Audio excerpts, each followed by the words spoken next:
महाराष्ट्र नवनिर्माण सेनेचे उमेदवार सन्माननीय संदीप देशपांडे, उपाध्यक्ष सन्माननीय बंटी मशिलकर, उपाध्यक्ष सन्माननीय संजय दामदार, विभाग अध्यक्ष सन्माननीय संतोष झुरी, त्याचबरोबर सर्व शाखाध्यक्ष, उपविभाग अध्यक्ष, त्याचबरोबर बंधू आणि भगिनींनो,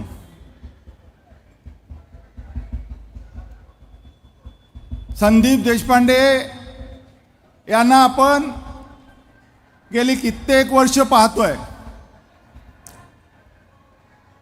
संदीप देशपांडे यांचं आपण काम पाहतोय। गेले 3 महिने संदीप देशपांडे हे वळली विधानसभेत काम करतायत। आपण नुसतं 3 महिनेच नाही तर संदीप देशपांडे ज्या वेळेला महानगरपालिकेच्या निवडणुकीत 2012 साली निवडून आले तेव्हापासून जी दक्षिण विभागात वळली विधानसभेमध्ये काम करत होते, वळली कोळीवाडा ते सातरसा धोबीघाट या प्रभागात ते नेहमीच काम करत होते। आणि असा हा काम करणारा नेता जर वळली विभागात राजसाहेबांनी उमेदवार म्हणून दिला, त्यामुळे इथल्या सर्व महाराष्ट्र सैनिकांच्या अंगात एक बळ आलंय। आणि ते आपण हे गेली 3 महिने आपण पाहतोय, संदीप देशपांडे संपूर्ण वळली विधानसभेत घरोघरी प्रचार करतायत। त्याचबरोबर महाराष्ट्र सैनिक देखील आपल्या जीवाची पर्वा न करता, आरोग्याची पर्वा न करता प्रचार करतायत। बांधवांनो, 2019 साली आपण पाहिलं, इकडे एक राजपुत्र उभा राहिला, युवराज उभा राहिला। वळलीकरांना वाटलं आमच्या ज्या गेल्या कित्येक वर्षाच्या समस्या आहेत त्या समस्या सोडवणूक होईल, समस्यांच्या ज्या काय अडीअडचणी आहेत त्या अडीअडचणी निघून जातील। SRAचे प्रोजेक्ट असून दे, त्याचप्रमाणे बिल्डिंग डेव्हलपमेंटचे प्रोजेक्ट असू दे, परंतु गेली 5 वर्ष ह्या विभागात ही जनता त्रस्त राहिली। म्हाडाचे प्रश्न असू दे, ह्या जनतेकडे बघायला ह्या इथल्या आमदाराला वेळ नव्हता। 2019 साली आमदार आले, आमदार झाले। 2020 साली कोविड आलं। कोविडमध्ये आपण घरात बसून कोमट पाणी पित होतो। मी मुद्दाम आपल्याला उजळणी करून देतोय की कोविडमध्ये इथल्या जनतेने, इथली जनता दारोदार भटकत होती, नोकऱ्या जात होत्या, परंतु हे सत्ताधारी फक्त आपला किस्सा भरण्यात मशगूल होते। कोविड आलं, कोविडमध्ये आपण पाहिलं बॉडी बॅग घोटाळा झाला, खिचडी घोटाळा झाला। माझे कुटुंब माझी जबाबदारी, फक्त यांनी माझ्या कुटुंबात स्वतःच्या कुटुंबाची जबाबदारी सांभाळली, परंतु इथल्या वळलीतील जनतेचा, जे आमदार होते त्यांनी इथल्या वळलीच्या जनतेच्या समस्यांकडे पाठ दाखवली। असं करता करता करता आपल्या इथल्या समस्या वाढत गेल्या। आणि ज्या वेळेला संदीप देशपांडे यांनी या इथे प्रचारात धडाका लावला, त्यावेळेला प्रेमनगरसारखा प्रोजेक्ट असू दे, सिद्धार्थनगर, गेली 30 वर्ष हा प्रोजेक्ट रखडला होता, परंतु संदीप देशपांडे यांच्या पायगुणाने त्या प्रोजेक्टला चालना मिळाली। संदीप देशपांडे याबद्दल बोलतीलच। त्याचबरोबर मी आपल्याला सांगतो, गांधीनगरसारखा लेडी रतन कॉम्प्लेक्स, इथला भारतनगर जुना भारतनगर, तिकडचा देखील प्रोजेक्ट लोकांना 2001 साली ताबा मिळाला, परंतु ह्या रहिवाशांना ताबापत्र मिळालं नाही। शेवटी मला वाटते जवळजवळ 15 दिवसामध्ये संदीप देशपांडे साहेबांनी मुख्य कार्यकारी अधिकारी यांच्याशी बैठक घेऊन त्या लोकांना या 15 दिवसात ताबापत्र मिळेल, त्यांनी सर्वांनी आभार मानले। म्हणून बांधवांनो, आपल्याला असा आक्रमक नेता मिळाला आहे आणि काम करणारा नेता मिळाला आहे. म्हणून संदीप देशपांडे यांच्यासारखा आक्रमक नेता, संदीप देशपांडे यांच्यासारखा आक्रमक नेता आपल्याला निवडून द्यायचा आहे. बांधवांनो, मी विनंती करणार आहे आपल्याला, ज्या वेळेला आपण मतदान करायला जाल त्यावेळेला आपले डोळे उघडे ठेवा. सुशांत सिंह राजपूत, दिशा सालियान यांचा चेहरा डोळ्यासमोर ठेवून मतदान करा. त्याचबरोबर महाविकास आघाडीच्या काळात पालघरमध्ये झालेल्या साधू बंधूंच्या हत्याकांडात जे जबाबदार आहेत त्यांच्या चेहरा डोळ्यासमोर ठेवून आपण मतदान करायचं आहे. बांधवांनो, मी बांधवांनो भगिनींनो पुन्हा विनंती करतो, वळली विभागातील जनता सुज्ञ आहे. ह्या वेळेला वळलीमध्ये एकच हवं आहे, वळलीकरांना फक्त संदीप हवा आहे. आणि आपण सर्वांनी यावेळेला संदीप देशपांडे यांना प्रचंड बहुमताने विजय कराल ही आशा आहे. आणि संदीप देशपांडे 24 तारखेला ह्या वळली विभागात आपली विजयी मिरवणूक काढतील अशी मी आपल्या सर्वांच्या वतीने ग्वाही देतो. आणि माझे 2 शब्द संपवतो. जय हिंद, जय महाराष्ट्र.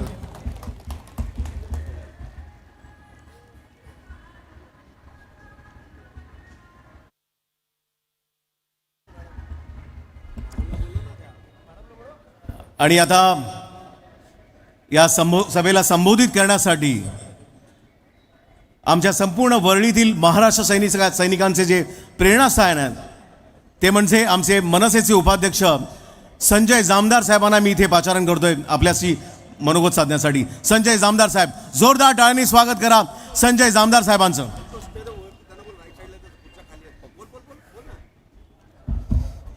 सर्वांनी डाव्या हाताला बसा, खुर्च्या खाली आहेत. मनसेच्या सर्व पदाधिकाऱ्यांना विनंती, डाव्या हाताला बसायचं आहे, खुर्च्या खाली आहेत. राजसाहेब थोड्याच वेळामध्ये त्यांचं पदार्पण होणार आहे.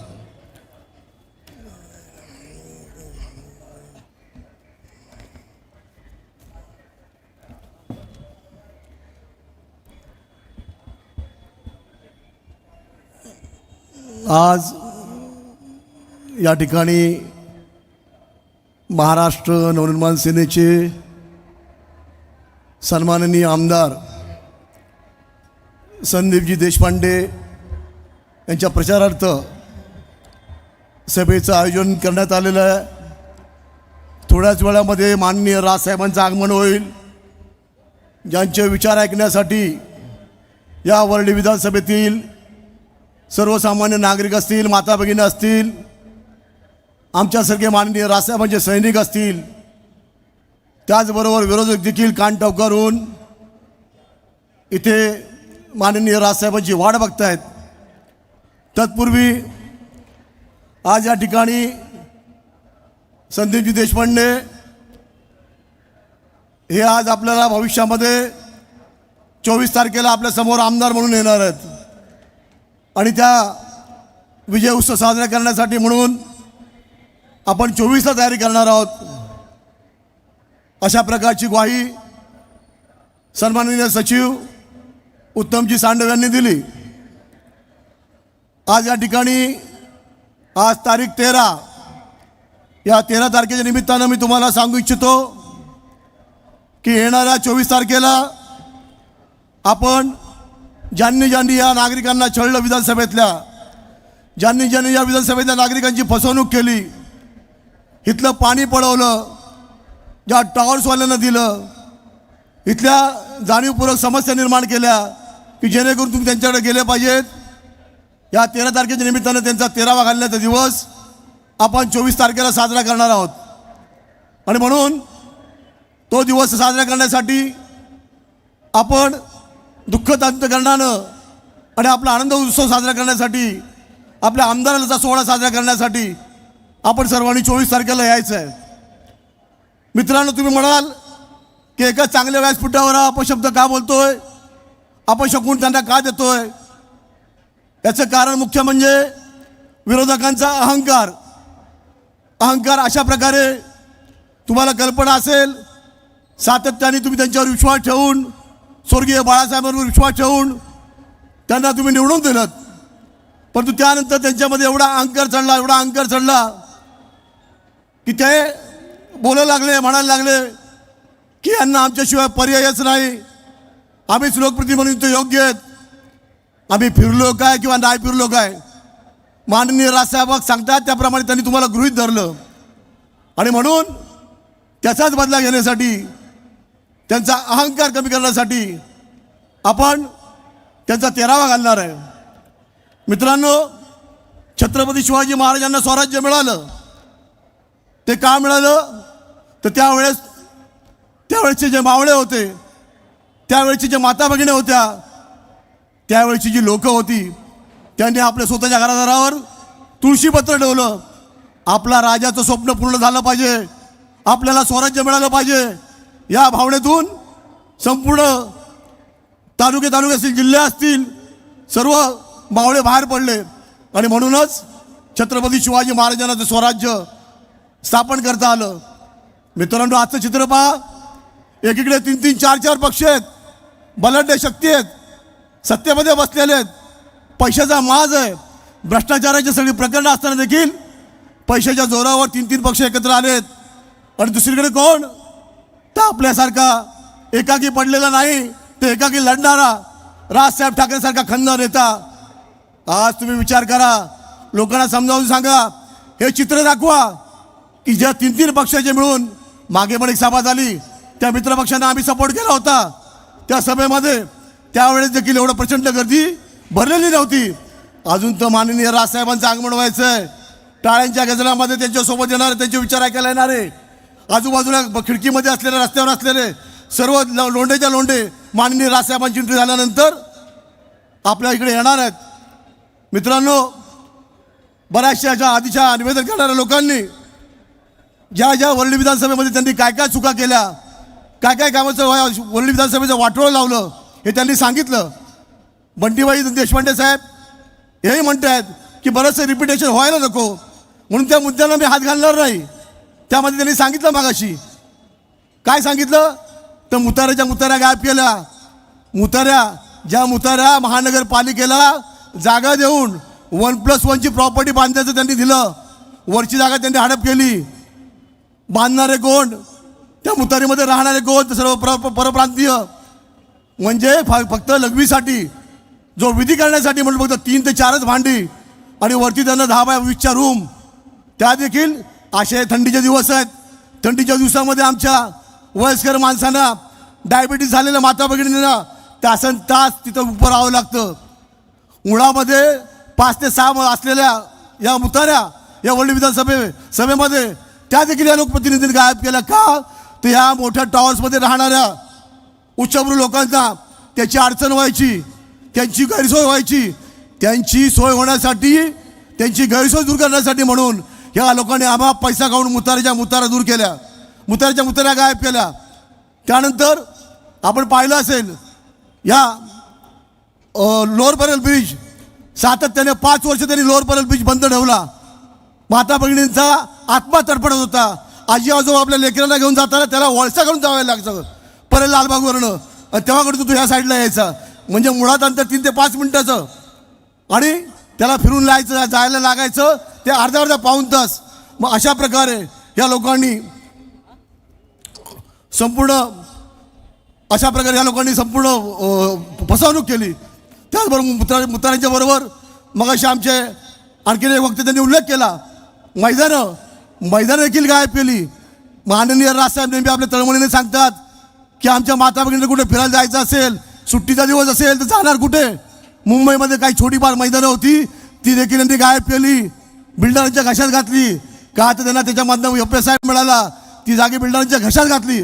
अशा प्रकारचं पाप करणाऱ्या लोकांना माझा सवाल आहे, तुम्ही निवडून देणार आहात का? तुमचा आत्मा तडफडत नाही का?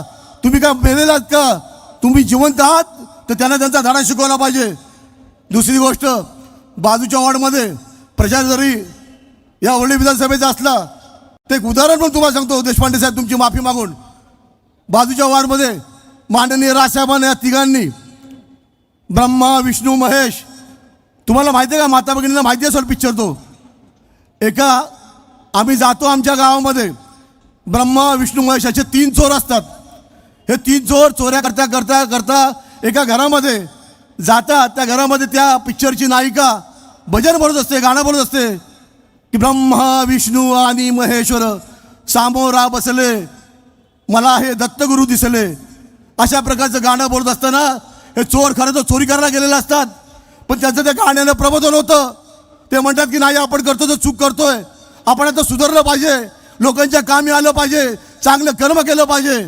अशाच प्रकारचे 3 चोर या महाराष्ट्र राज्यामध्ये, मी त्यांना चोर म्हणणार नाही, आपण समजू की अजूनही ते चांगले गृहस्थ आहेत. एक मुख्यमंत्री, 2 उपमुख्यमंत्री, हे ब्रह्मा विष्णू महेश जर खऱ्या अर्थानं असतील तर त्यांच्याकडून अजूनही आमच्या चांगल्या अपेक्षा आहेत. माननीय राजसाहेबांनी भोळ्या भाबड्या स्वभावामुळे या तिघांवर नेहमीच विश्वास ठेवला. त्यातलं एक सोडून द्या, कोण, अजित पवार, परंतु या दोघांवर खास करून विश्वास ठेवला आणि या दोघांनी माननीय राजसाहेबांचा घात वेळोवेळी केला. बाजूच्या वॉर्डमध्ये युवराज मागे आजारी असताना देखील माननीय राजसाहेबांनी इथे उमेदवार आता जे आमदार आहेत तिथे उमेदवार म्हणून असताना माननीय राजसाहेबांनी ते उमेदवार दिला नाही. परंतु ज्या वेळेस माई विधानसभेमध्ये माननीय राजसाहेबांचे चिरंजीव उभे असताना यांनी जाणीवपूर्वक तिथे उमेदवार दिला. दुसरीकडे दोस्तीचं नाटक करणारं, सहकार्य करण्याचं नाटक करणारे भाजपाचे देवेंद्र फडणवीस, माझा खास करून जाहीर आरोप आहे त्या माणसाला, अतिशय भयंकर आणि कपटी माणूस आहे. त्यांनी माननीय राजसाहेबांचा घात केला आणि माननीय राजसाहेबांना सांगितलं की आम्ही तुमच्या सोबत आहोत, आम्ही झेंडे घेऊन आमचे कार्यकर्ते कुठे उतरणार नाहीत. पण कालची बातमी तुम्ही बघा संपूर्ण चॅनलला, संपूर्ण मोठ्या प्रमाणात ताकद त्या सदा सरवणकरच्या मागे उभी राहिलेली आहे.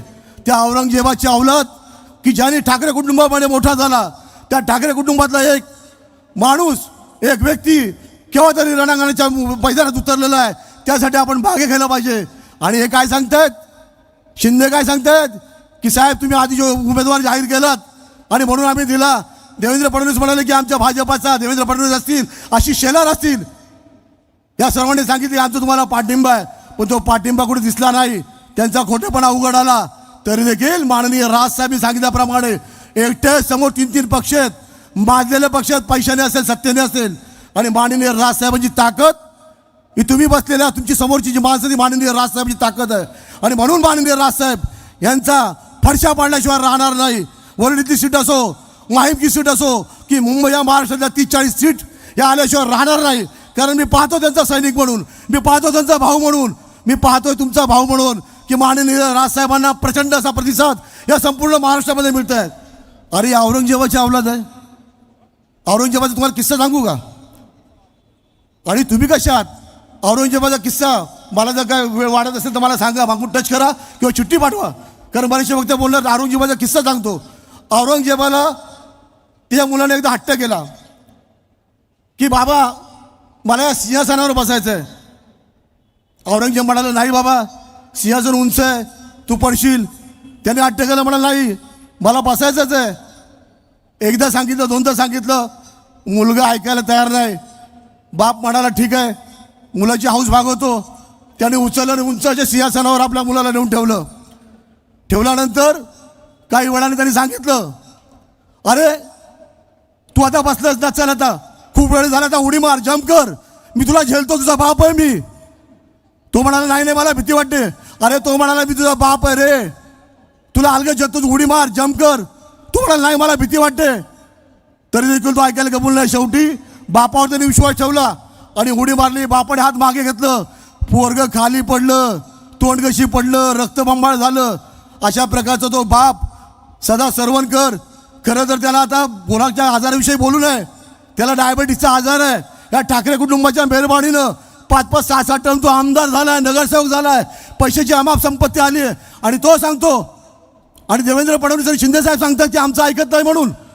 कसं ऐकत नाही? अरे ज्या वेळेस या माणसाला तुम्ही ईडीचा धाक दाखवलात, तुझी संपूर्ण प्रॉपर्टी जप्त करेल, त्यावेळेस त्यांनी कसं ऐकलं? त्यावेळी 40 आमदार तुमच्या शिंदेसोबत तुमच्या पार्टी कशा आले, तुमचा आदेश कसा पाळला. आणि आज तुम्ही सांगताय तो शिंदे साहेबांचा उमेदवार आहे. आम्ही खूप समजवण्याचा प्रयत्न केला पण ऐकत नाही. असो, जास्त मला बोलायचं नाही आहे. पाहिला असेल या विधानसभेवर मी पुन्हा येतो. या लोअरपेडचा ब्रिज आता मला सांगितल्याप्रमाणे तिच्या खाली जाऊन बघा, संपूर्ण गर्दुल्यांचं साम्राज्य झालेलं आहे. अतिशय मोठ्या प्रमाणामध्ये गुन्हेगारी वाढलेली आहे. त्यानंतर तुम्ही बघा, आत्तापर्यंत तुम्ही ऐकलं असेल तेल माफिया, वाळू माफिया, पण डम्पिंग ग्राउंड माफिया कधी पाहिलं आहे का? या ड्रग्जचा विळखा या मुंबई शहरामध्ये नाही तर जास्त करून या वरळी विधानसभेमध्ये झालेला आहे. का वाढलेला आहे? डम्पिंग ग्राउंड तिथे मृत्युमुखी पडत आहे धोबी घाटामध्ये. इथे बसलेले आहेत बरेचसे मान्यवर मंडळी, त्यांना कल्पना आहे तर देखील तो डम्पिंग ग्राउंड हलवलं जात नाही, इथून बाहेर नेलं जात नाही. कारण आतापर्यंत आपण पाहिलं होतं की वाळू माफिया, तेल माफिया, परंतु या कचऱ्यामध्ये देखील पैसा या लोकांनी सोडलेला नाही आहे. काल माझा एकाशी वाद झाला. मी म्हटलं की खरं सांगा काका, तुम्ही या लोकांनी विकास केला का? तो माझ्याशी वाद घालायला लागला. म्हणाला हो केलाय जामदार साहेब, तुम्ही का असं म्हणताय? म्हटलं केलाय, कसा काय केलाय सांगा मला. म्हटलं मी पुरावे घेऊनच फिरतोय. त्याने खिशामध्ये हात घातला आणि असे काही फोटोग्राफ्सच काढले. त्यांनी सांगितलं, दाखवले, हे 7-8 लोकप्रतिनिधी आहेत त्यांचं. पूर्वीचं घर दाखवलं 10 बाय 10चं, आत्ताचा फ्लॅट दाखवला 1,500 स्क्वेअर फुटाचा. पूर्वीची त्यांची स्कूटर दाखवली फोटोमध्ये, पूर्वीची सायकल दाखवली, आताच्या मोठमोठ्या आलिशान गाड्या दाखवल्या. सांगितलं जामदार साहेब सांगा हा विकास त्यांनी केला की नाही. त्याला इथे पटत होतं. तोही कुचेष्टेने सांगत होता की जामदार साहेब यांनी एक विकास केला, परंतु स्वतःच्या कुटुंबाचा 10 पिढ्यांना पुरेल एवढा अमाप पैसा त्यांनी कमावला. राजसाहेबांचं एक वाक्य तुम्हाला माहिती आहे का? की ज्याला किती खावायला कळत नाही. राजसाहेब त्याच्यावर बोलतो, अरे तुला काय भस्म झाला काय? तुझी पोटाची भूक काय भागली जाते की नाही? तसं मला विचारायचं आहे की तुम्ही जर आमचं प्रतिनिधित्व करता, आमच्यासाठी पण तुम्हाला निवडून दिलेलं आहे, स्वर्गीय बाळासाहेबांकडे बघून आम्ही निवडून दिलेलं आहे, आणि मग ज्या जनतेनं तुम्हाला निवडून दिलं आहे त्यांचा तुम्ही विचार करणार आहात की नाही? की त्यांना गृहीत धरून त्यांना फसवणार आहात? आणि म्हणून बदल हवाय. तो बदल संदीप देशपांडेच्या रूपानं या वर्णीमध्ये होणारच आहे याचा मला विश्वास आहे.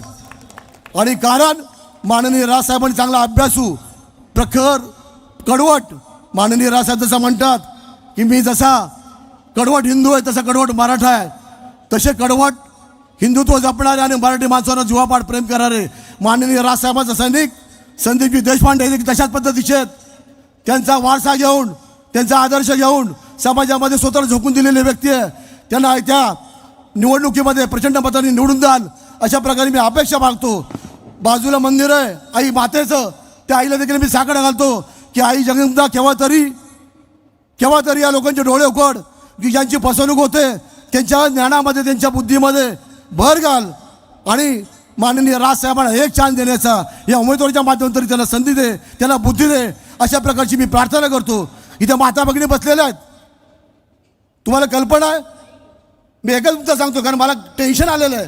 मी जास्त बोललो तर मला वेळ जाईल. आजच टी व्हीमध्ये बातमी चालू आहे, मला वाटतं कलकत्ता की कुठेतरी राज्यामध्ये, तिथे सगळ्या मोदी साहेबांचं भाषण चालू होतं. मोदी साहेबांचं भाषण चालू असताना संपूर्ण सभागृह संपूर्ण बाहेर जात होते, महिला उठून चालल्या होत्या. त्यामध्ये ते काँग्रेसवाले त्यांना दम देत होते, थांबा बसू नका, महिलांना खास करून दम, थांबा बसू नका, आपलं जाऊ नका, नाही तर तुमच्या ज्या योजना आहेत 1,500ची योजना ती बंद करेल. माननीय राजसाहेब हे सांगतायत की त्यांना तुमची भीक नको आहे, शासनाचा पैसा त्यांच्याच भावाचा आहे, त्यांच्याच आईवडिलांच्या घरातला, त्यांना तुमची भीक नको आहे, तुमची दारत नको आहे. तुम्हाला द्यायचं असेल तर महिलांच्या हाताला रोजगार द्या, सुशिक्षित बेरोजगारांना रोजगार द्या, त्यांना कामाची संधी द्या. अशा प्रकारचे सांगणारे तळमळीनं महाराष्ट्राचं जीवाचं रान करणारे, स्वतःचं नातं, रक्ताचं नातं तुमच्या आमची सोडणारे राजसाहेबांच्या पाठीशी उभं राहायचं की नेहमीसारखी आपली फसवणूक करून घ्यायचं, याचा विचार करा मित्रांनो. काय बोलायचं नेहमी माननीय राजसाहेब जीव तोडून सांगतात. लोक पण आता त्याला काय बोलावं कळत, आमच्याच माता भगिनी असतात, साहेबांच्या प्रचंड गर्दी करतात आणि मत देताना फक्त कुठेतरी फसतात. त्यांनी काय वाक्य वापरलं त्या दिवशी या वाक्यानं आमच्या आता मैत्रीच्या संबंध, आम्ही पण शिवसेनेचा आमचा बाळकडून गेल्यामुळे एका नेत्याने सांगितलं अरे काय गरज नाही जामदार बाई धोबीघाट हे जे नगर बिघडतं तिथे काय गाबचा उमेदवार फिरायची गरज नाही, तिथं पैसा फेको तमाशा देखो हे चालतं, आणि आम्ही पैसा फेकला की आम्हाला फिरायची गरज नाही. याचा अर्थ तुम्हाला राग येत नाही, चिड येत नाही, तुमचा स्वाभिमान तर पक्षाने विकत घेणार, आणि म्हणून आमचा स्वाभिमान कोणी विकत घेऊ शकत नाही. तुझ्या 1,500-2 हजारानं किंवा 15-20 हजाराच्या पॉकेटानं, 1-2 हजाराच्या पॉकेटानं हा माननीय राजसाहेबांचा सैनिक, हा मराठी माणूस कधी विकला जाणार नाही हे दाखवण्याची वेळ आली आहे. मला माफ करा, मी जास्त बोलो, इथेच थांबतो. पुन्हा एकदा सदिच्छा व्यक्त करतो देशपांडे साहेबांसाठी, या महाराष्ट्रासाठी आणि खास करून राजसाहेबांसाठी. जय हिंद, जय महाराष्ट्र.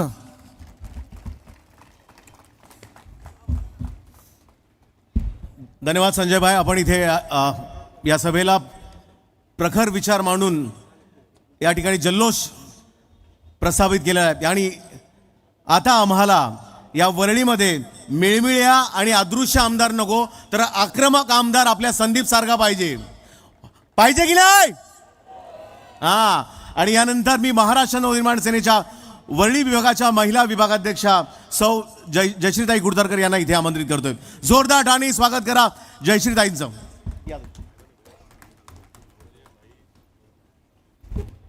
महाराष्ट्राचे आराध्य दैवत छत्रपती महाराज, भारतीय घटनेचे शिल्पकार परमपूज्य डॉक्टर बाबासाहेब आंबेडकर, क्रांतीज्योती सावित्रीबाई फुले या त्रिअंग स्मृतीस अभिवादन करून आज ज्यांच्या निवडणुकीसाठी आलेले आहोत ते आमचे संदीपभाई देशपांडे, उपाध्यक्ष संजयभाई जामदार, बंटीभाई मशिलकर, विभागाध्यक्ष संतोषभाई धुरी आणि इथे जमलेले सगळे माझे बंधू भगिनींनो आणि मातांनो.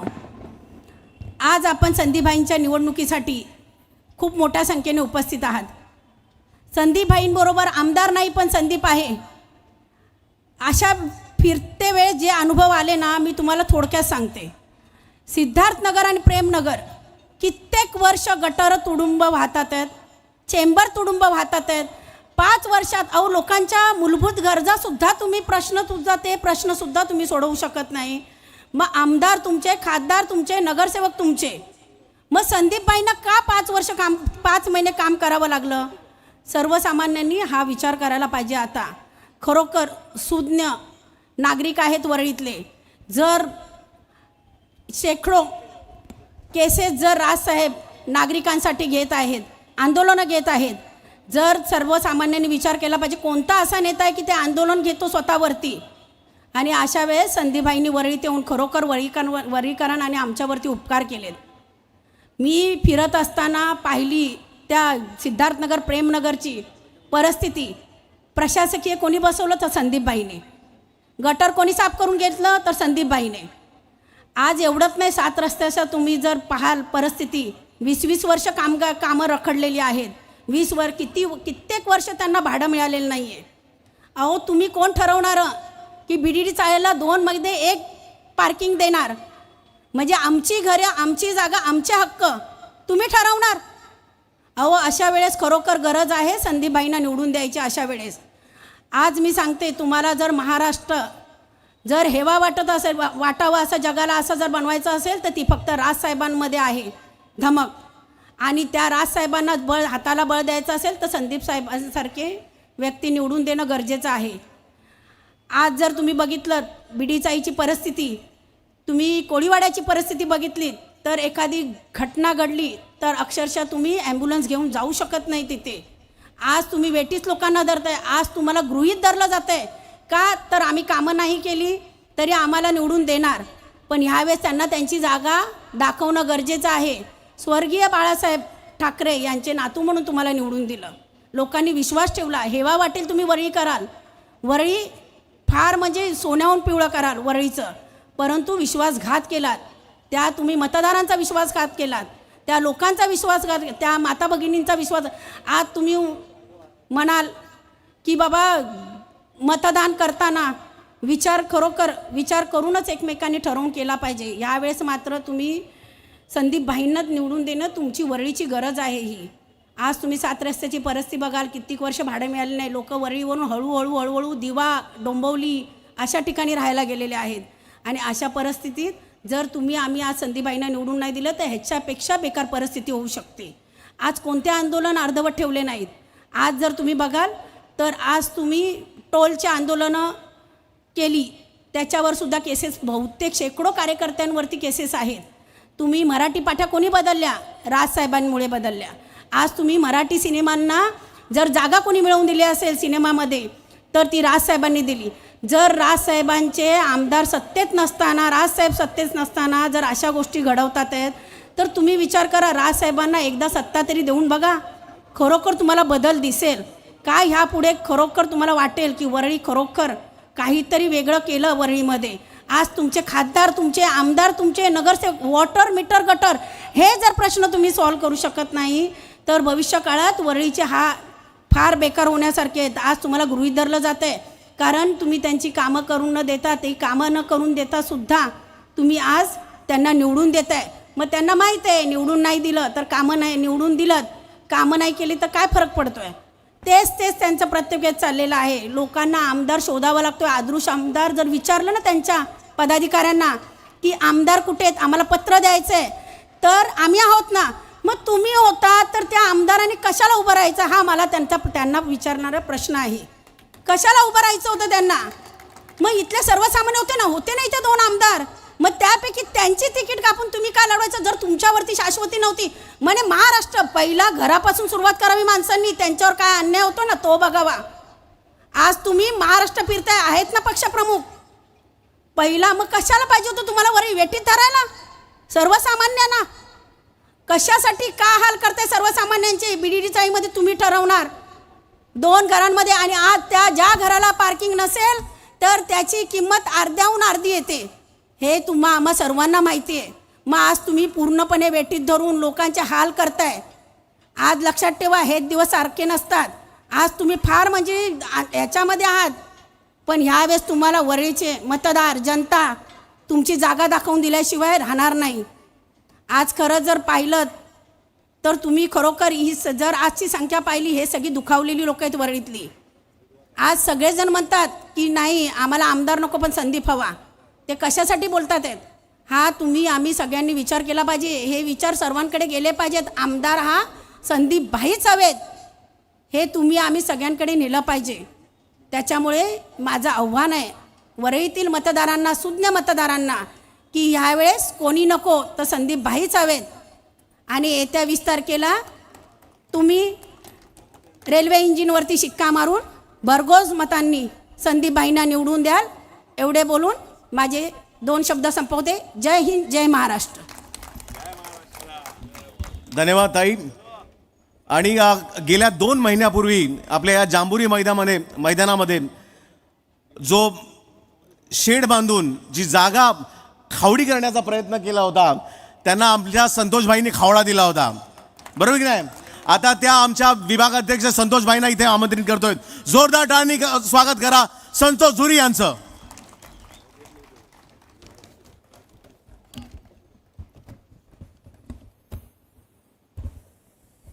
नमस्कार सगळ्यांना, जय महाराष्ट्र. व्यासपीठावर उपस्थित सगळे मान्यवर आणि उपस्थित सगळे वरळीकर बंधू, माता आणि भगिनी, 5 वर्षापूर्वी एक मोठी दुर्घटना घडली आणि एका अदृश्य आमदाराला, युवराजाला तुम्ही वरळीकरांनी निवडून दिलं. ही दुर्घटना का बोलतोय, कारण तुम्हाला कळलंच असेल, त्याला निवडून दिल्यानंतर तो पक्षी हवेत उडायला लागला. खरं तर हा पक्षी हवेत उडत नाही, पण जोरात हवेत उडायला लागला, त्याला गर्व झाला. खरं तर ती आजोबांची पुण्याई होती, सन्माननीय बाळासाहेबांची, आणि काकांचा पाठिंबा होता, सन्माननीय राजसाहेबांचा पाठिंबा होता. त्यांना विसरला, छाती फुगली आणि हवेत उडायला लागला.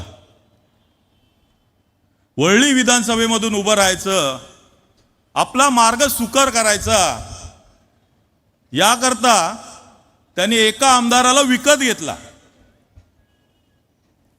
आणि दुसरा बिचारा आमदार, चांगला आमदार होता बिचारा, चांगलं काम करत होता, अशी लोकांची हे आहे, म्हणणं आहे, त्याचा बळी घेतला, त्याला घरी बसवलं, त्याचं करिअर संपवून टाकलं.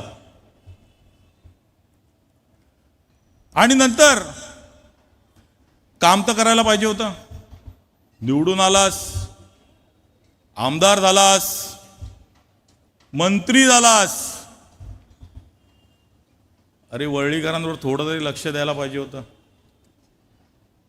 ना कोळीवाड्यावर लक्ष, ना BDD चाळवर लक्ष, ना झोपडपट्टी जे स्लम एरिया आहेत त्यांच्यावर लक्ष, ना पोलीस कॅम्पवर लक्ष. सगळ्यांची वाट लावून टाकली आहे. 2.5 वर्ष सत्ता होती, मंत्री होतास, खूप कामं करू शकत होतास. काय कामं केली? शेड बांधल्या. शेडचं रूपांतर कशात केलं? रूममध्ये केलं. शाखा बनवल्या. जुने शौचालय रिपेअर केले. पहिल्या आमदारांनी किंवा खासदारांनी, नगरसेवकांनी यांनी जे शौचालय बांधलेले ते रिपेअर केले आणि पाट्या मात्र स्वतःच्या लावल्या. लोकांना दाखवायला पाहिजे ना मी काहीतरी काम केलं.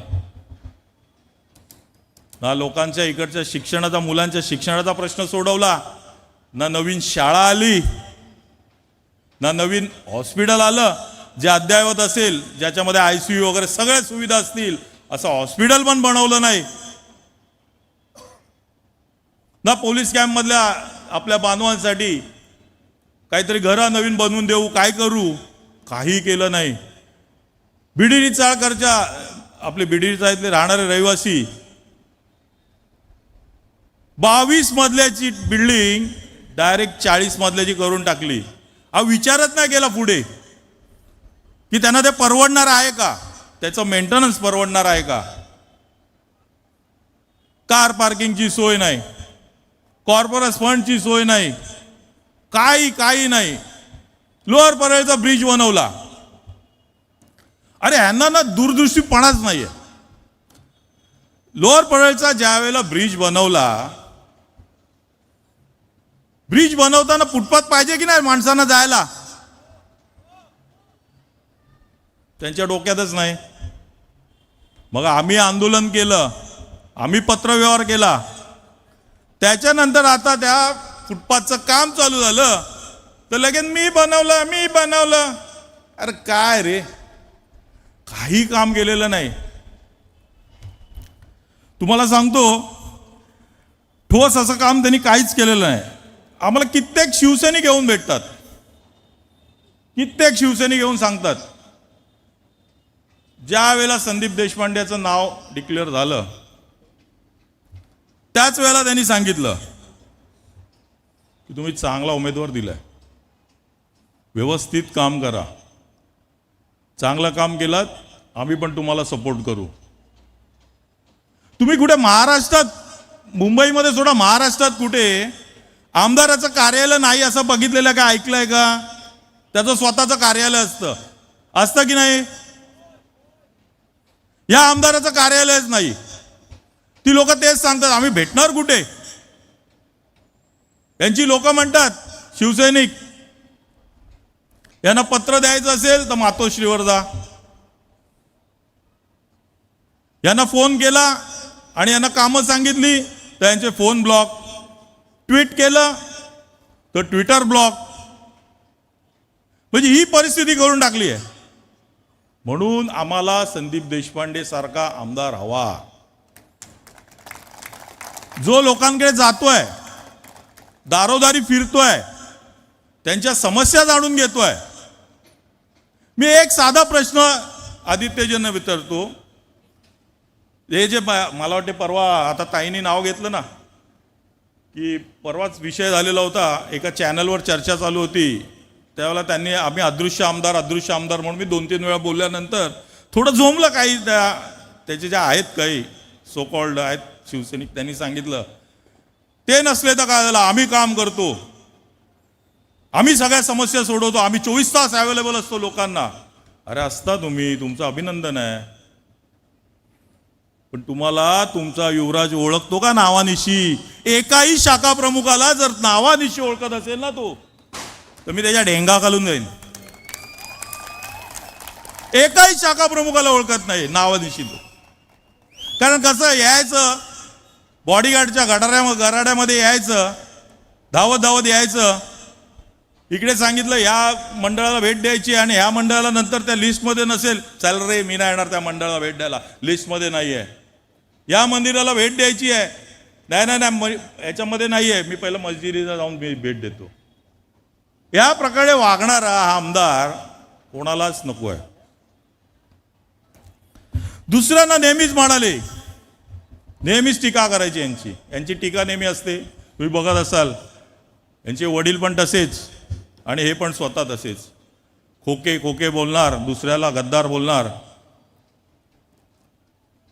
खोके घेऊन बोलतात आमची लोक फोडलीत, त्या लोकांना आमदारांना खोके दिलेत आणि आमची लोक फोडलीत. अहो आमचे पण नगरसेवक फोडला तो तुम्ही. ज्यावेळेला अमितजी हॉस्पिटलला होते, आजारी होते, त्यावेळेला तुम्ही आमचे 6 नगरसेवक फोडलेत, खोके देऊन फोडलेत. ते आमचे नव्हते, तुमचे पण नाही झालेत, ते गेलेत दुसऱ्याकडे परत. तुम्हाला दाखवून दिलं त्यांनी. जैसी करणी वैसी भरणी. काही करायचं नाही. मी तुम्हाला सांगतो,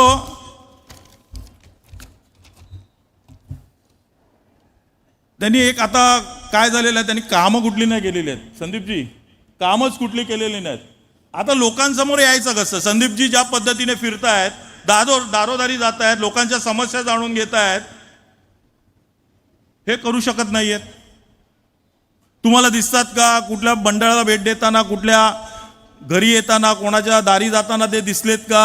नाही दिसलेत. कसे जाणार? कामच काही केली नाहीयेत. मग काय केलं त्यांनी? एक प्लॅन केला. मी तर नजरेला नजर भेटू देऊ शकत नाही लोकांच्या. माझे ते 2 आमदार आहेत, त्यांना कामाला लावूया. त्याप्रमाणे त्यांनी एका कामगाराला विकत घेतलेल्या आमदाराला लावला कामाला. त्यांनी बघितलं, 7-8 दिवस फिरला, परिस्थिती बघितली आणि पुण्याला पळाला. आला दुसरा आमदार, बिचारा तो, त्याच्यावर अन्याय झाला. त्याची बॉडी लँग्वेजच सांगते, हो मी काय करणार, हो मी फिरतोय, आता दाखवायला तर पाहिजे ना मी काम करतोय म्हणून. पण बिचारा फिरतोय. आणि त्यांनी आता एक कामगार नेता, इकडे बाजूला राहणारा कामगार नेता सोडलाय, ज्याने हजारो कामगारांना देशोधडीला लावलाय. त्या कामगार नेत्याला त्यांनी निवडलाय याचा प्रचार करायला. काय करणार प्रचार? तो काही करू शकत नाही. या जांभोरी मैदानाचं सुशोभीकरण करायचं ठरलं. सुशोभीकरण करत चांगलं आहे, खूप सुंदर सुशोभीकरण केलं. काय केलं असेल? इकडचे जे गरीब स्टॉलधारक होते त्यांना रस्त्यावर आणलं, त्यांना बाहेर काढलं. आणि इकडे काय केलं तर इकडे एक स्ट्रक्चर बनवलं आणि त्याला मोठी पाटी लावली आणि ते स्ट्रक्चर आता वापरायला सुरुवात केली. स्वतःचं एक घर झालं त्यांचं. ह्यांचा एक नगरसेवक कॉप नगरसेवक आहे बंटीभाई. त्यांनी इकडे एवढी स्ट्रक्चर्स बांधली, म्हणजे तुम्ही विचार करू शकत नाही. इकडे बागेत तुम्ही बघत असाल बंटीभाई, इकडे 6 स्ट्रक्चर होते, 8 ते 6 स्ट्रक्चर्स. इकडे बाजूला एक 12 स्ट्रक्चर्स होती. समोर त्या पंप हाऊस मध्ये 8 स्ट्रक्चर्स होती. त्या PWDच्या ऑफिसच्या आतमध्ये स्ट्रक्चर बांधलेली यांनी. ती आमचा शाखाध्यक्ष संतोष नर यांनी फॉलोअप घेऊन ती तोडायला लावली, ती साफ करून टाकली. यांची हीच कामं आहेत, यांची कामच ही आहेत. अनधिकृत बांधकाम करायचं आणि आपली इस्टेट बनवायची, दुसरी कामच नाही आहेत त्यांची. एक नगरसेवक तुम्हाला माहितीच असेल, महापौर, बॉडी बॅग घोटाळा, खिचडी घोटाळा, हे सगळ्या करत राहिलेत. म्हणजे यांचे सगळे जे नगरसेवक आहेत हे फक्त आणि फक्त बोलतात ना, मैतावरचं टाळूचं लोणी खात बसलेत. काही करायचं नाही, फक्त पैसा कमवायचा, सत्तेतून पैसा, बस एवढाच त्यांचा मार्ग. वळलीकरांनो, मी तुम्हाला खरोखर नम्र विनंती करतोय, एक चांगला उमेदवार आपल्याला संदीपजी देशपांडे या स्वरूपात आपल्याला सन्मान्य राजसाहेबांनी दिलेला आहे. भीती आहे, भीती. काही लोकांना खरोखर भीती आहे. मी फिरतोय, काही लोकांना भीती आहे. आम्ही यांच्या विरोधात गेलो तर काय होईल, काय होईल. काही घाबरू नका. एक प्रकार तुम्हाला दाखवला इकडे जांभोरी मैदानामध्ये. वळलीवासियों, अभी डरने का नहीं, अभी संदीप देशपांडे आ रहा है, ध्यान में रखना, डरने का नहीं. तुम्हाला एक चांगला उच्च शिक्षित उमेदवार दिलेला आहे. चांगला वक्ता आहे, प्रवक्ता आहे. त्याचं सगळ्या भाषांवर प्रभुत्व चांगलं आहे. इंग्लिश असून दे, हिंदी असून दे, मराठी असून दे, कन्नड असून दे, सगळ्या भाषांवर चांगलं प्रभुत्व आहे.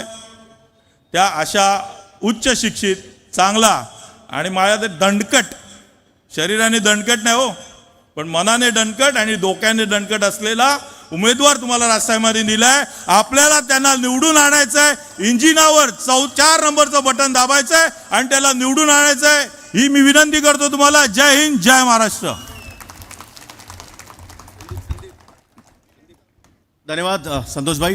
आणि यानंतर इथे आमंत्रित करतोय महाराष्ट्र नवनिर्माण सेनेचे आपल्या वरळीचे उमेदवार श्रीयुत संदीपजी देशपांडे साहेबांचं जोरदार टाळ्यांनी स्वागत करा.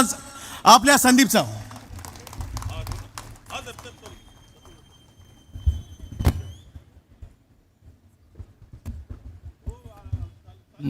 महाराष्ट्राचे आराध्य दैवत छत्रपती शिवाजी महाराज, परमपूज्य डॉक्टर बाबासाहेब आंबेडकर, सावित्रीबाई फुले, महाराष्ट्र नवनिर्माण सेनेचे अध्यक्ष सन्माननीय राजसाहेब ठाकरे, सन्माननीय व्यासपीठ, तसंच या सभेसाठी जमलेले समस्त वरळीकर बंधू भगिनींनो आणि मातांनो,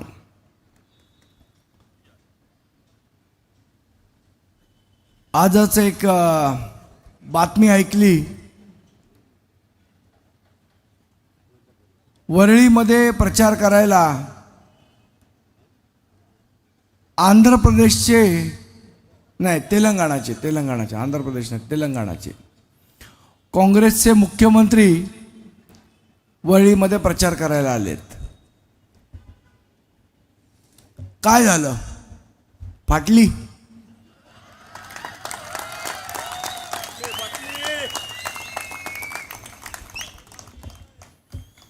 एक काळ असा होता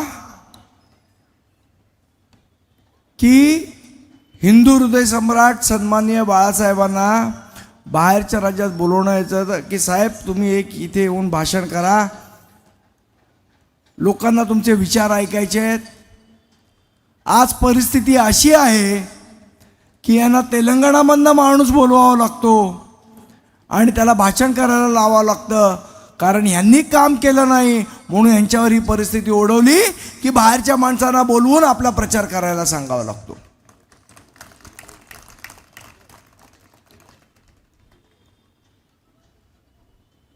आणि आज आपल्याला आठवत असेल तर ज्या वेळेला 2019ला श्री आदित्यजी ठाकरे उभे राहिले इथे वरळीमध्ये, तेव्हा त्यांनी एक मोठं होर्डिंग लावलेलं आणि त्याच्यावर लिहिलेलं केम छो वरळी, बरोबर.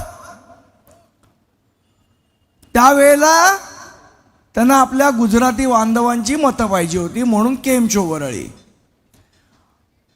त्या गुजराती बांधवांना समजून गेलं की हा माणूस काही कामाचा नाही, हा माणूस आपला द्वेष करणारा आहे, आपल्यासाठी यांनी काही काम केलं नाही. मग आता त्यांना हेही समजून गेलं की आता गुजराती बांधवांची मतं, भगिनींची मतं आपल्याला मिळणार नाहीत. मग आता तेलुगू समाजाच्या पाठीमागे त्यांची मतं मिळवण्यासाठी मग काय करायचं, तर मग तेलंगणामधनं मुख्यमंत्री आणायचा. अरे बाबा, हे जे तेलुगू बांधव इथे वरळीत राहत आहेत ना, हे सगळे मराठी आहेत आणि अस्खलित मराठी बोलतात. त्यांना तेलुगू भाषेतनं बोलायची गरज नाही. ते आमचे आहेत, आमचे महाराष्ट्रीय आहेत ते सगळे.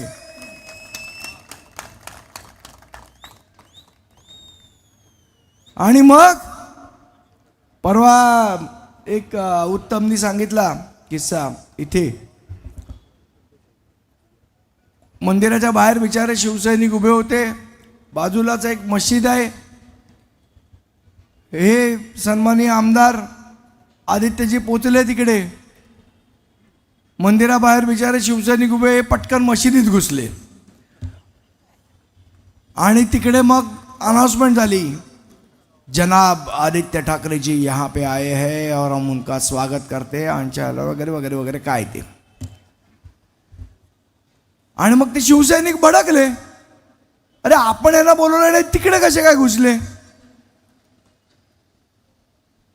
आता ज्या वेळेला ह्यांना या मुस्लिम बांधवांच्या मतांची गरज लागणार नाहीत, त्यावेळेला हे ह्यांना पण दुर्लक्षित करायला सुरुवात करतील.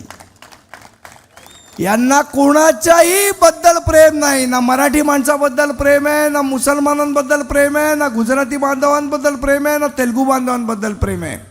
यांना प्रेम आहे ते मी आणि माझं कुटुंब, याच्या व्यतिरिक्त काहीही कोणावरही प्रेम नाही. यांचं कोणावरही प्रेम नाही.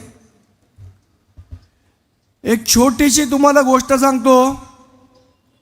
1978 साली इथे पाठीमागे बरेचसे आमचे सिनियर सिटीजन्स असतील, तर अनेक सन्मान्य हिंदू हृदय सम्राट बाळासाहेब ठाकरे यांच्या वेळचे शिवसैनिक असतील, तर त्यांना ती गोष्ट माहीत असेल. 1978 साली ज्या वेळेला भवानी सहकारी बँक याची स्थापना केली, त्यावेळेला मराठी बांधवांना मुंबईत घरं मिळावी म्हणून त्यांच्याकडनं 1200 का 1300 रुपये गोळा करायला सुरुवात केली. त्याचं हे पत्र मी आपल्यासाठी दाखवायला आणलंय. हे पत्र 1998 सालचं. त्या पत्रामध्ये त्यावेळेला प्रबोधन गृहनिर्माण संस्था अशी एक स्थापन करण्यात आली. कशासाठी करण्यात आली की राज्य सरकारकडनं आम्ही प्लॉट घेऊ आणि त्या प्लॉटवर मराठी माणसांना घरं बांधून देऊ. ते पत्र काय म्हणतं, 1998 सालचं पत्र आहे. 1978 साली लोकांनी पैसे भरलेले आणि 1998 साली त्यांना एक पत्र लिहिलं या प्रबोधन गृहनिर्माण संस्थेने. काय लिहिलं पत्र? प्रबोधन गृहनिर्माण संस्थेत जमीन उपलब्ध करून देण्याविषयी महाराष्ट्र शासनाने सहकार्य देऊ केले असल्यामुळे सभासदांची सहकारी गृहनिर्माण संस्था स्थापन करण्याची पूर्वतयारी सुरू झाली आहे.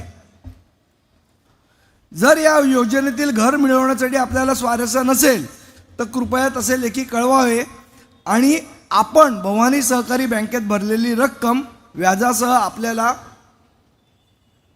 परत देण्याची व्यवस्था केली जाईल. हे आलं 1998 सालचं पत्र.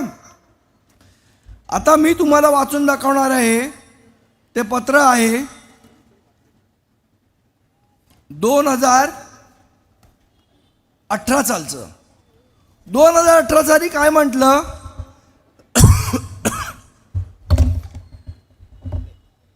15-20 मिनिटाच्या अंतरावर आपल्या सदस्यांना 300 ते 500 चौरस फुटाची घरे कसे उपलब्ध करून देण्यासाठी यासाठी पाहणी केली असता काही विकासक सर्वसामान्यांना परवडणारी घरे उपलब्ध करून देण्यासाठी प्रयत्नशील आहेत असे निदर्शनास आले. आणि आता त्यांना काय सांगतायत की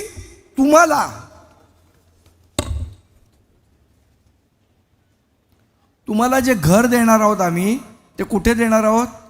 हे 2021चं पत्र प्रबोधन गृहनिर्माण संस्थेचं. काय सांगतात तुम्हाला जर घर पाहिजे असेल तर ते कर्जत आणि नेरळ या ठिकाणी उपलब्ध करून देणार. अरे मराठी माणसांना घर देण्यासाठी म्हणून तुम्ही 1300 रुपये घेतलेत ना, मग त्यांना आता कर्जत आणि नेरळला पाठवणार आहात का तुम्ही? म्हणजे हा कुठला गोरखधंदा तुम्ही करताय मराठी माणसांच्या घराच्या नावाखाली? आणि तोच धंदा या वरळी बीडीडी चाळीत होतोय.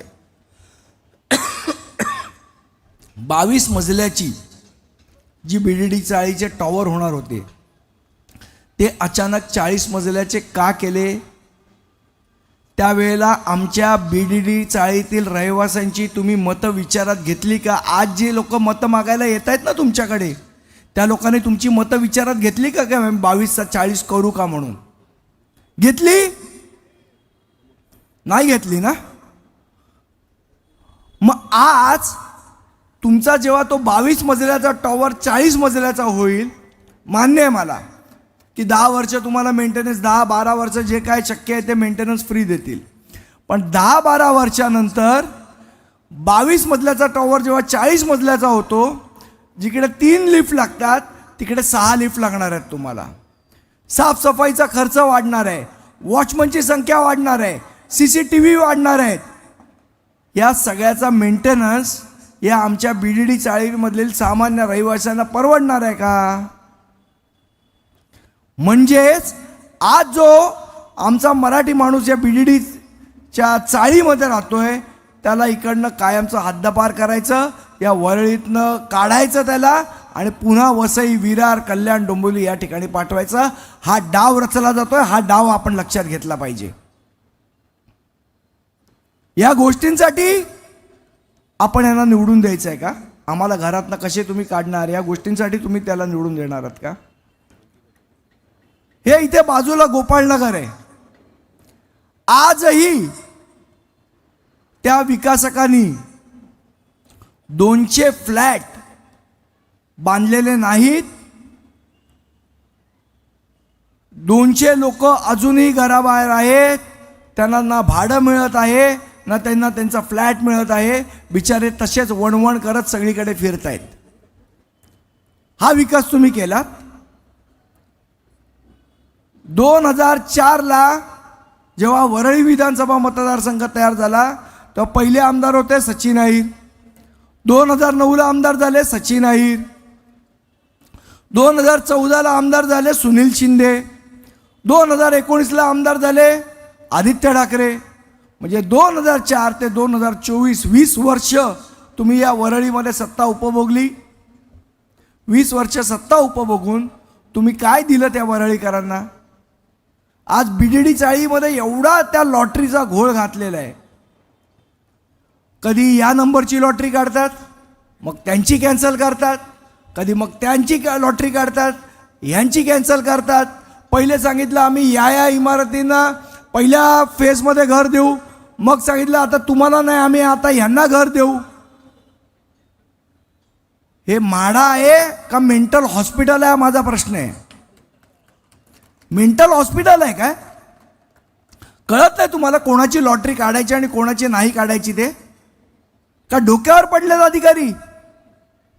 अधिकारी त्यांचं प्रामाणिकपणे काम करतायत, पण ह्या सगळ्या घोळ घालण्यामध्ये हे 3 आमदार तेवढेच जबाबदार आहेत. आणि मुद्दाम जाणीवपूर्वक तुम्हाला कन्फ्युज करण्यासाठी, तुमची मतं मिळवण्यासाठी हे सगळे धंदे केलेले जात आहेत. जाणीवपूर्वक धंदे केले जात आहेत. बरेच जे टॉवर उभे राहिले या इथे आपले बरेचसे BDD चाळीतले रहिवासी इथे असतील. किती हाईट देतो म्हणून सांगितलेलं तुम्हाला आणि किती तुम्हाला स्क्वेअर फूटचा फ्लॅट देणार म्हणून सांगितलेलं? 500 स्क्वेअर फूटचा फ्लॅट ना? आज मोजून बघा, तो पूर्ण 500 स्क्वेअर फूटचाही फ्लॅट नाही, त्याच्यापेक्षा कमी फ्लॅट तुम्हाला देत आहेत. आणि त्याच्याबद्दल आवाज उठवला तर त्या लोकांवर दादागिरी केली जाते. हाईट पण तुमची 9.02 असायला पाहिजे होती माझ्या मते. तीही तुमची कमी केली, 8.5 फुटाच्या खाली आणून ठेवली. मग तुम्ही जर आमच्या लोकांच्या सांगितलेल्या जर प्रॉमिस पूर्ण करत नसाल, सांगितलेली जर गोष्ट पूर्ण करत नसाल, तर इथला आमदार काय झक मारतोय? त्याला प्रश्न विचारायचे नाहीत, त्याच्याकडनं उत्तरं मागायची नाहीत आणि ती उत्तरं द्यायची नाहीत म्हणून फक्त खालनच फेऱ्या मारतोय. त्याची हिंमत नाहीये. आज सगळ्या एखाद्या बिल्डिंगमध्ये जाऊन, एखाद्या चाळीत जाऊन त्यांची मिटिंग घेण्याची हिंमत या लोकांची नाहीये. या इथे लोअर परळला एक पार्किंग होताना आपल्याला दिसेल, ब्रिजच्या बाजूला, त्या फिनिक्स मॉलच्या बाजूला मोठं पार्किंगचं आहे. आपण कधी गेलात तर ते पार्किंग दिसेल तुम्हाला. आहे ना, ते पार्किंग दिसतं ना. कोण चालवतंय मी सांगायची गरज आहे का? पार्किंगचे पैसे कोण घेतं आणि पार्किंग कोण चालवतोय रोड परळवाल्यांना सांगायची गरज आहे का? माहिती आहे सगळ्यांना. त्याचे पैसे कुठल्या आमदाराच्या भावाकडे जातात ते माहिती आहे ना.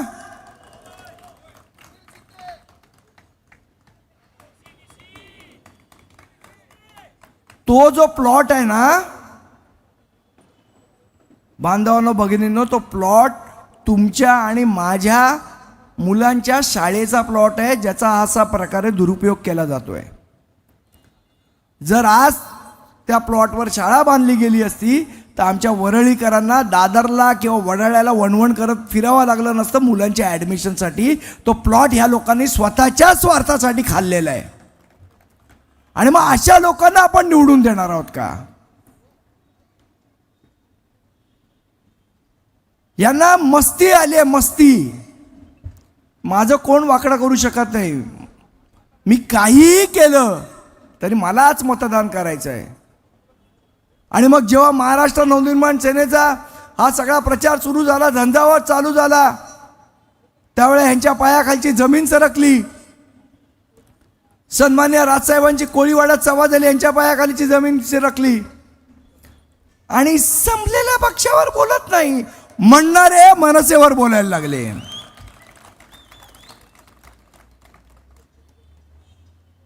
हे काय? यांची अवकात काय? हे कोण? आम्ही यांना विचारत नाही. हे मारामारी करणारे आहेत, हे गुंड लोक आहेत, टोळी आहे. आम्ही टोळी? तुम्ही युवराज, एक हा युवराज, एक मलबार हिलचा युवराज. आम्हाला टोळी म्हणतात. तुमची ओळख काय? मी तुम्हाला एक प्रश्न विचारतो. आदित्य ठाकरे यांच्या वडिलांचं संपूर्ण नाव काय सांगा? उद्धव बाळासाहेब ठाकरे. मिलिंद देवरांच्या वडिलांचं संपूर्ण नाव काय? मुरली देवरा. संदीप देशपांडेंच्या वडिलांचं नाव काय? पूर्ण नाव काय? सुधाकर त्र्यंबक देशपांडे. हे माहीत नाही कारण तुम्ही तुमच्या वडिलांच्या जीवावर आहात. संदीप देशपांडे हा तुमच्या जीवावर आहे. संदीप देशपांडे वडिलांच्या जीवावर नाही आला इथपर्यंत. संदीप देशपांडेचे वडील कोणतरी होते म्हणून सन्मान्य राजसाहेबांनी मला ही उमेदवारी दिलेली नाही. आम्ही जनतेमध्ये बसलो, जनतेची कामं केली, जनतेसाठी आंदोलन केल्या, जनतेसाठी आम्ही जेलमध्ये गेलो म्हणून ही उमेदवारी आम्हाला राजसाहेबांनी दिली आहे. 14 केसेसचं ॲफिडेव्हिट आम्ही केलंय. तुम्ही करोडोंची प्रॉपर्टी दाखवली, पण आज माझ्यावरती असलेल्या 14 केसेस आहेत ना जनतेसाठी केलेल्या, ही माझी सर्वात मोठी प्रॉपर्टी आणि ती माझ्या ॲफिडेव्हिटमध्ये दाखवली आहे मी. अख्खा विचका या वरळीचा करून टाकलाय. या गणपतराव कदम मार्गाच्या इथे त्या चाळीतल्या रहिवाशांना तुम्ही धमकी देता की रोड वाइंडिंगमध्ये तुमच्या चाळीच्या चाळी आम्ही उद्ध्वस्त करून टाकू म्हणून. आणि मग कोणतरी दादरचा एक बिल्डर आणायचा आणि त्याच्याबरोबर मिटिंग करायची मातोश्रीमध्ये आणि त्यांना सांगायचं की हा तुमचं करून देईल. तुम्ही आमदारात का दलालात? बिल्डरांची दलाली करत फिरता इथे. बाबांनो विचार करा.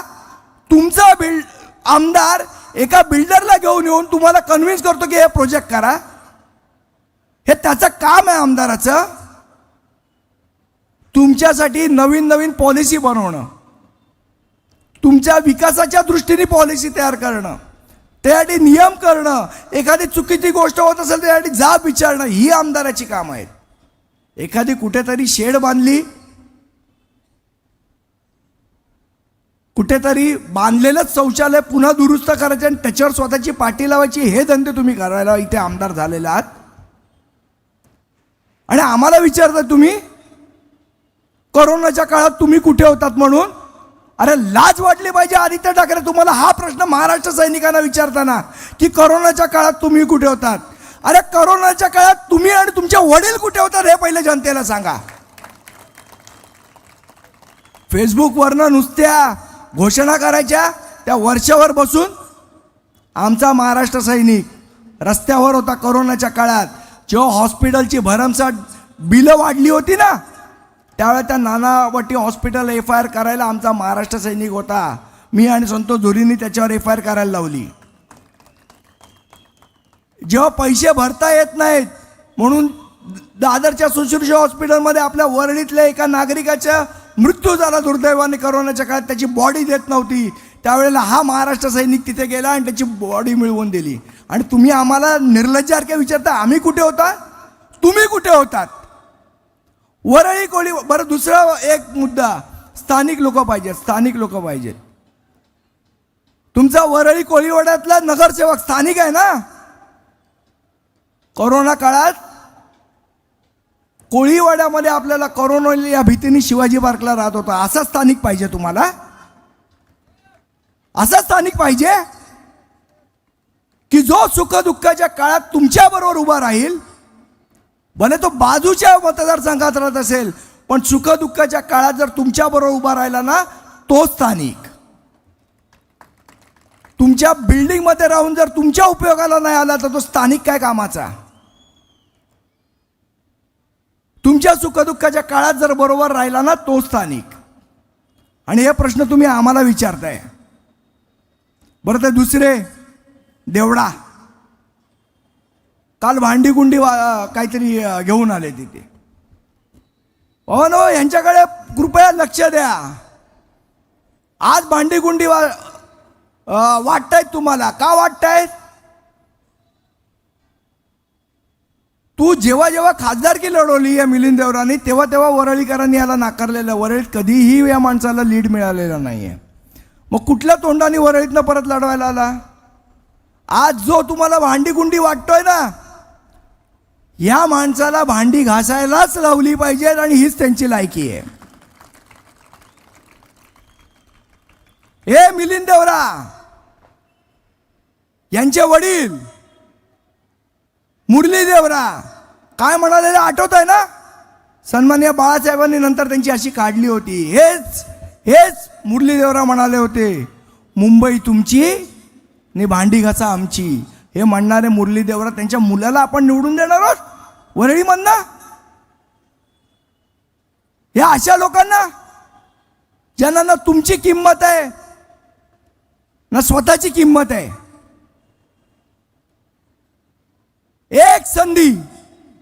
एक संधी फक्त सन्माननीय राजसाहेबांना द्या. या महाराष्ट्राचं चित्र बदलल्याशिवाय राहणार नाही, हा शब्द तुम्हाला देतो. एक संधी या संदीप देशपांडेला द्या.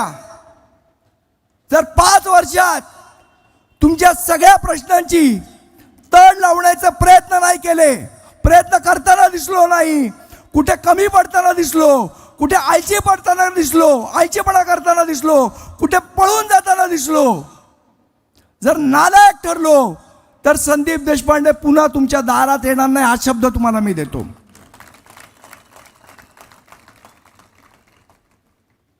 आज जवळजवळ जून महिन्यापासून आपण लोकांच्या दारोदारी फिरतोय. माझे सर्व महाराष्ट्र सैनिक, माझे सर्व सहकारी माझ्याबरोबर येत आहेत. लोकांना आम्ही भेटतोय. लोकांच्या डोळ्यात एक प्रकारे चमक आलेली आहे की यस, सन्माननीय राजसाहेबांनी आपल्याला पर्याय दिलाय आणि आता आपल्याला बदल करण्याची संधी आहे. आता बदल होऊ शकतो, हा विश्वास लोकांच्या मनामध्ये निर्माण झाला. एक हवा वरळीमध्ये निर्माण झाली आहे की आता बदल होऊ शकतो, आपण बदल करू शकतो. याचं कारण आतापर्यंत फक्त ह्या लोकांची दादागिरी चालत होती.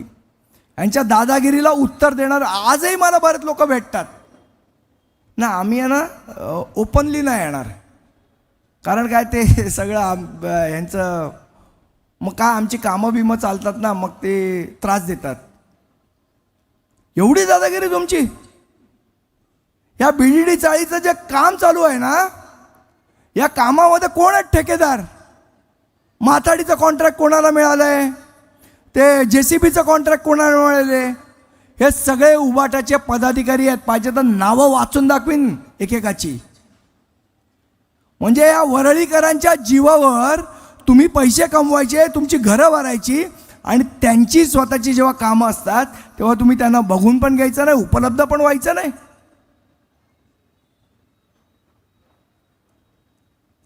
ही तुमची वरळीकरांबरोबर असलेलं प्रेम. तर अशा पद्धतीने वागणारा आमदार तुम्हाला पाहिजे का, हा माझा प्रश्न आहे. जो 5 वर्ष त्यांनी तुमच्याकडे ढुंकून बघितला नाही आणि आज निवडणूक आल्यावर तुमच्या इथे येऊन तुम्हाला इमोशनल करतो. काय परवा त्या सनविला हॉटेलमध्ये एक तेलुगू बांधवांसाठी आमच्या पार्टी केली. असतील कदाचित तिथे ते, आणि त्याचे फोटो बिटो टाकले सगळं. 5 वर्षात का नाही दिलीस बाबा पार्टी? कधी आजच का दिलीस? 5 वर्ष आठवले नाहीत तेलुगू बांधव? त्याच्या आधी फक्त सी फेसमधले जे हाय राईजचे ज्या सोसायटी आहेत ना,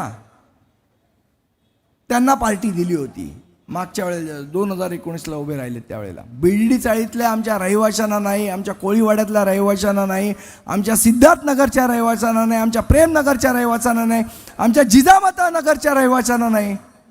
ह्यांना का नाही द्यावीशी वाटत पार्टी तुला सनविलामध्ये? हा विचार आपण कधीतरी करणार आहोत की नाही? आमच्या जिजामाता नगरच्या इथले SRAचे काही लोक जाऊन त्यांना भेटले की बाबा तो बिल्डर ॲग्रीमेंट बरोबर करत नाही, त्याच्यामध्ये बऱ्याचशा त्रुटी आहेत. त्यांना काय उत्तर दिलं? माझा चेहरा बघा आणि ॲग्रीमेंट सही करा, बाकी मी बघतो. तुझा चेहरा बघून ॲग्रीमेंट सही करायच्या? तू काय डोनाल्ड ट्रम्प आहेस की तुझा चेहऱ्यावर बघून ॲग्रीमेंट सही करायच्या? बरं, आज तुझा चेहरा बघून ॲग्रीमेंट सही करू, पुढे 5 वर्षात तू चेहरा न दाखवलास तर करणार का आम्ही? आणि तसाही तू अदृश्य होतोस, मग तुझ्या चेहऱ्याकडे बघून ॲग्रीमेंट कशा करायच्या? ते जिजामाता नगरचे रहिवासी मला सांगत होते. हा इथल्या बाजूचा लेडी रतन कॉम्प्लेक्स, त्यांना बिचारांना 1999 सालीची ती SRAची योजना आहे, मला वाटतं 1999 साली. उत्तम. अजूनही त्यांना ताबापत्र दिलं नाही.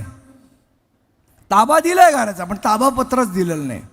ते बिचारे कधी शिंदेकडे जा, कधी सचिन अहिरकडे जा, त्यांचा फुटबॉल चालू केला. एक लात मारतो तिकडे जा, एक लात मारतो तिकडे जा. त्यांना आपण घेऊन गेलो SRAमध्ये, CO समोर बसवलं, सेक्रेटरी समोर बसवलं, तिकडच्या अधिकाऱ्यांना बोलवलं. आत्ताच्या आत्ता या प्रश्नाचं उत्तर आम्हाला मिळालं पाहिजे की यांना ताबापत्र देणार कोण, आणि प्रश्न आपण सोडवून घेतला. अशा अनेक अनेक विषय वरळीमधले आहेत जे आपण घेतले, आपण सोडवले आणि सोडवण्याचा प्रयत्न केला. आणि पुढल्या 5 वर्षामध्ये जेव्हा आपण सगळेजण मला आशीर्वाद द्याल आणि आमदार म्हणून निवडून द्याल, पुढच्या 100 दिवसाचा प्लॅन, पहिले 100 दिवस काय करणार ह्याचा प्लॅन हा महाराष्ट्र नवनिर्माण सेनेकडे तयार आहे. त्याची ब्ल्यूप्रिंट आमच्याकडे तयार आहे. पहिलं तर त्या पोद्दार हॉस्पिटलमध्ये ICU चालू करून घेऊ पहिल्या 100 दिवसात. ICU चालू करणं म्हणजे काय रॉकेट सायन्स नाही आहे की 20-20 वर्ष ICU चालू होऊ शकत नाही एखाद्या हॉस्पिटलमध्ये. याचं कारण आपलं लक्षच नाही, आपण प्रश्नच विचारत नाही आहोत की पोद्दार हॉस्पिटलमध्ये ICU का नाही. हा प्रश्न 20 वर्षात वरळीकरांनी त्यांच्या आमदाराला का विचारला नाही, हाही एक मोठा प्रश्न आहे.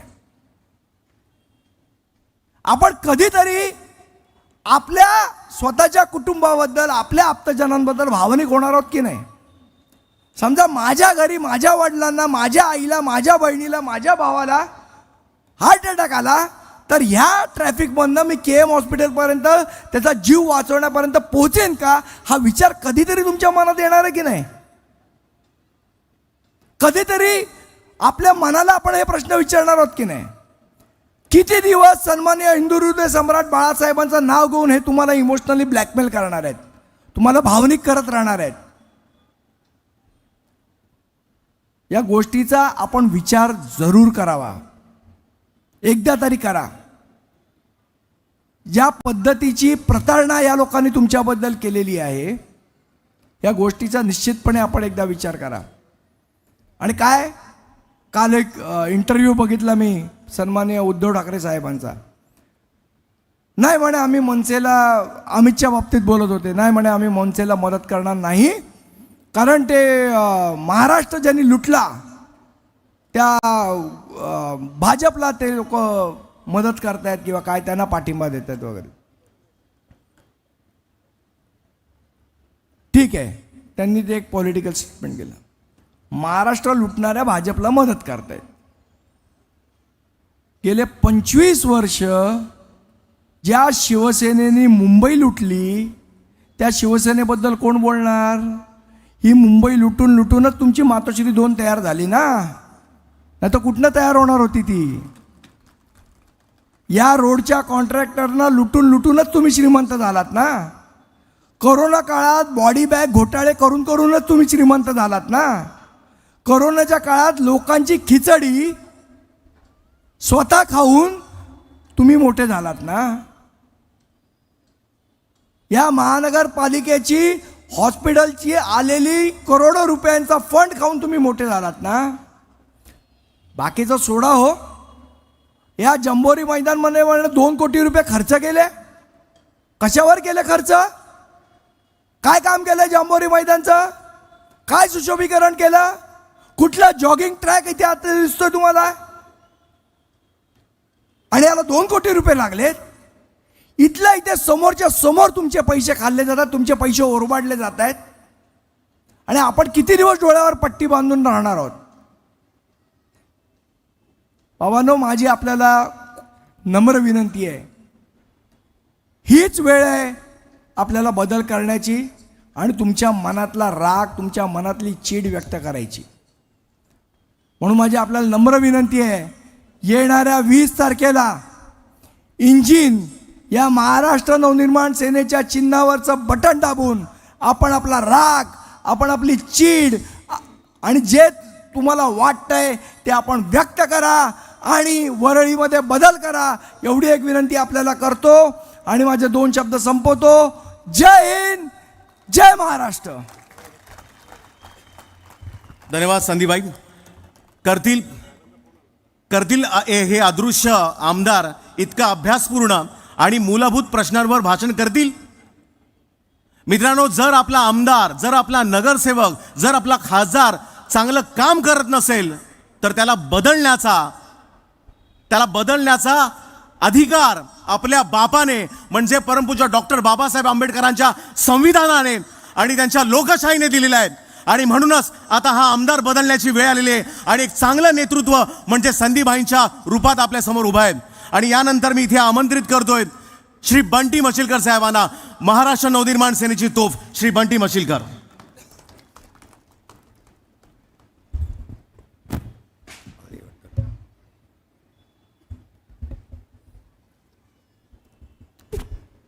वेळ कमी आहे, थोड्याच वेळात आता साहेब येतील.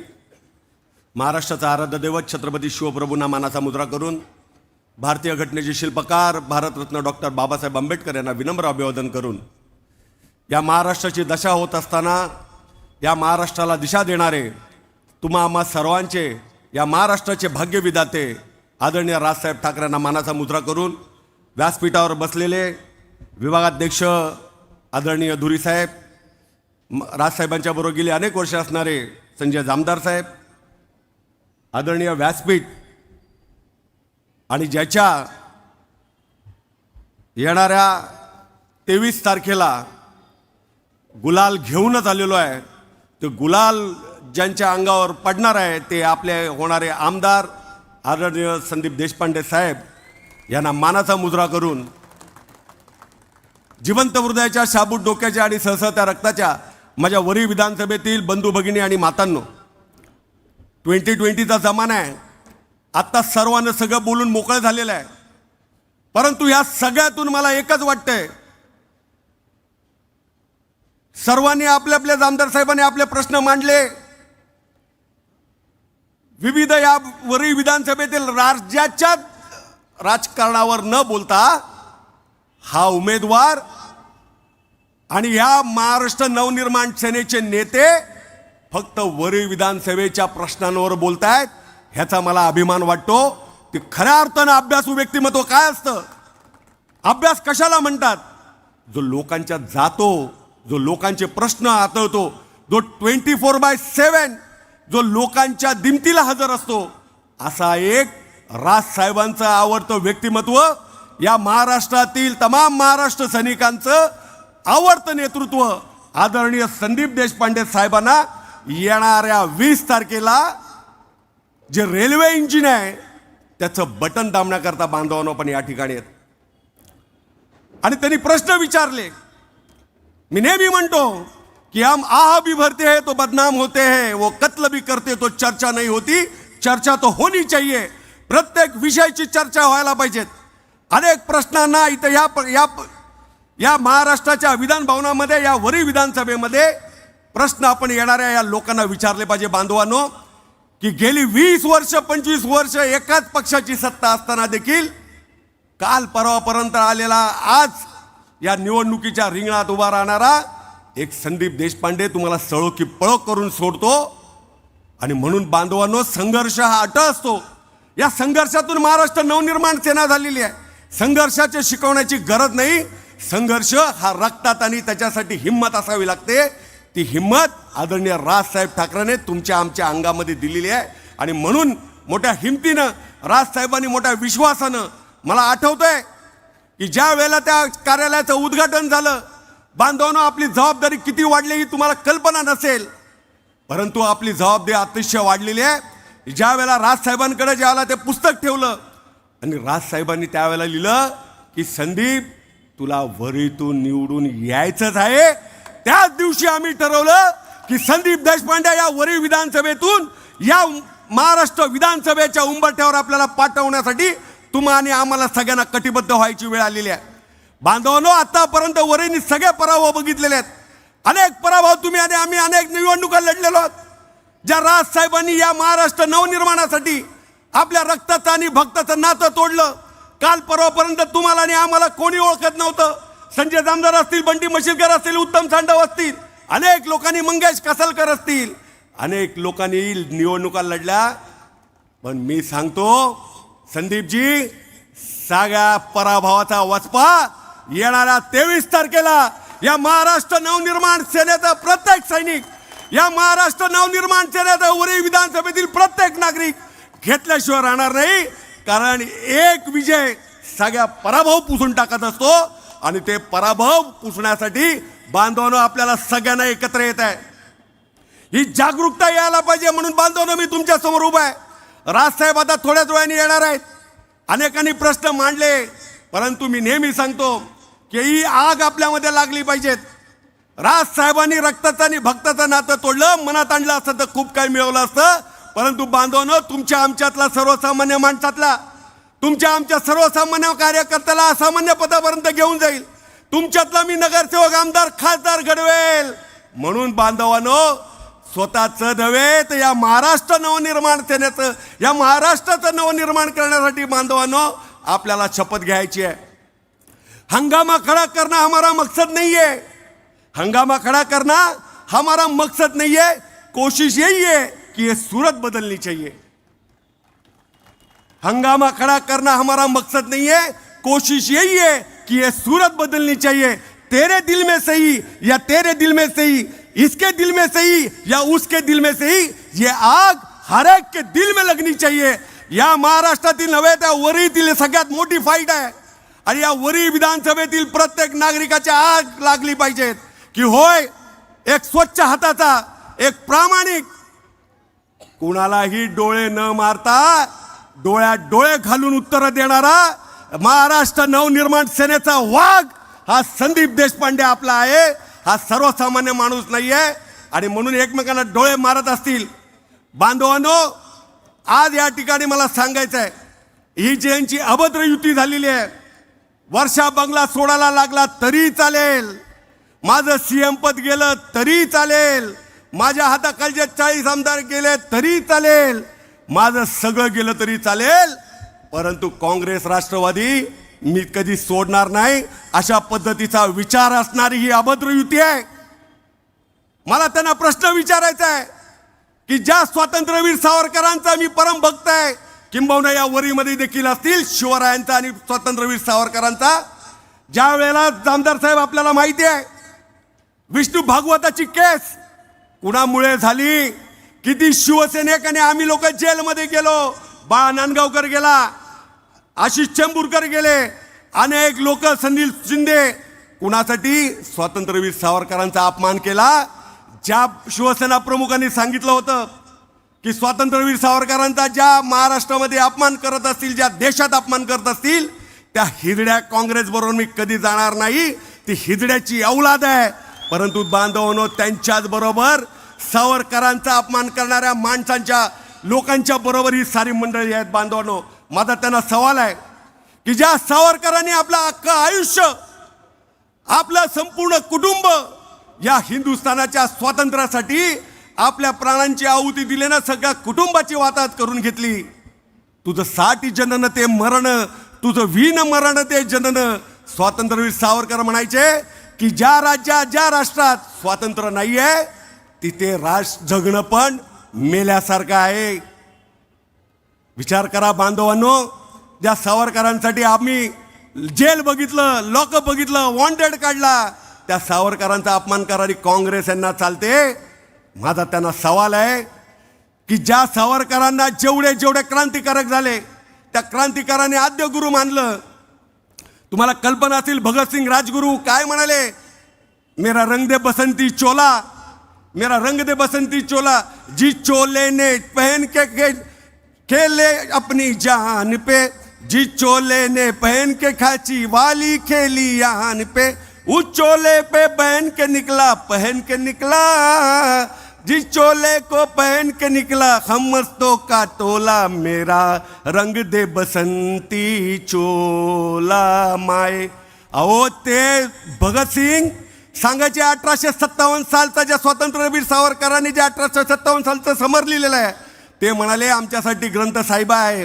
नेताजी सुभाषचंद्र बोस म्हणायचे की आझाद हिंदाची शपथ घ्यायची असेल तर पहिले आम्ही 1857 सालचं स्वातंत्र्य समराची शपथ घेतो आणि सांगायचे ही आमच्यासाठी गीता आहे.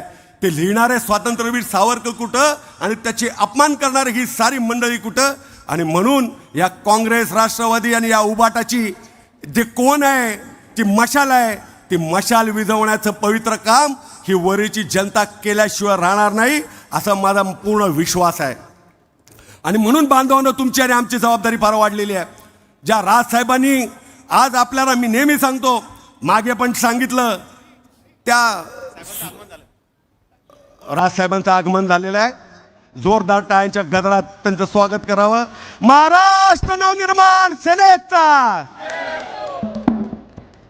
आदरणीय राजसाहेब ठाकरे यांचा, संदीप देशपांडे आगे बढ़ो.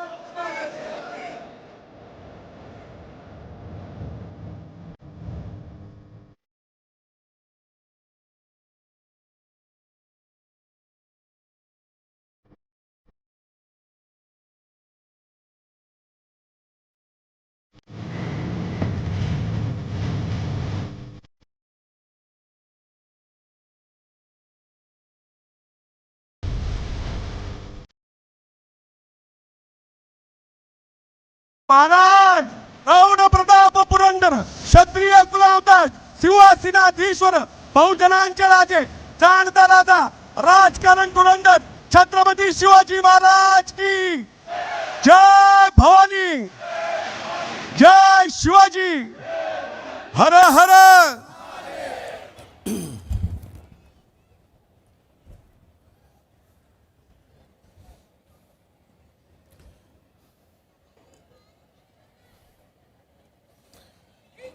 जमलेल्या माझ्या सर्व हिंदू बांधवांनो, भगिनींनो आणि मातांनो,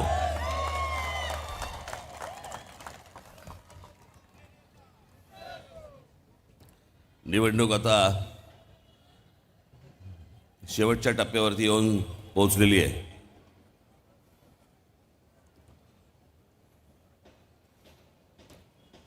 त्या दिवशी या वरळी मतदारसंघामध्ये, वरळी कोळीवाड्यामध्ये माझी सभा झाली.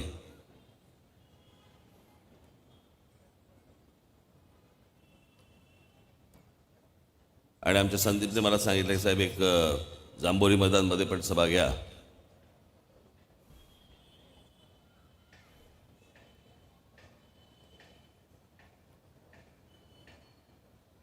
एखाद्या मतदारसंघामध्ये 2-2 सभा अशा फार मी कमी घेतल्या, त्यातली ही वरळी आहे.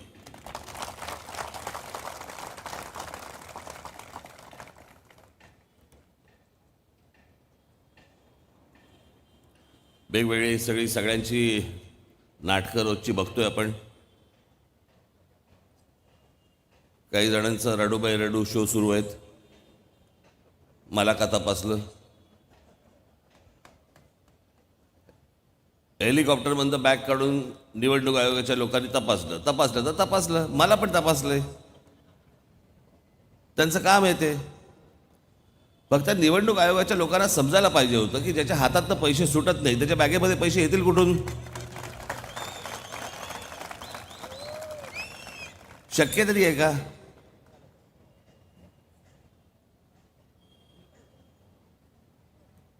वाटेल ते सगळ्या गोष्टी आपल्या सतत मला सगळे मारतायत. अरे कशासाठी मारतायत?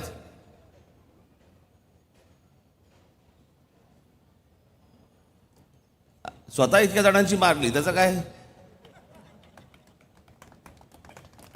त्याचं कोण बघणार नाही.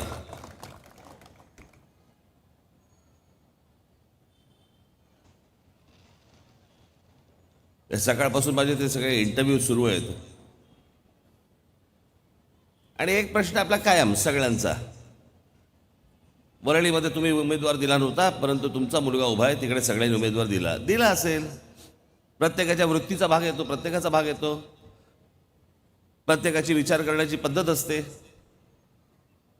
प्रत्येकाचा एक असतो ना, एक उदार विचार असतो. ती दृष्टी प्रत्येकाकडे नसते. तर आपण काय करणार?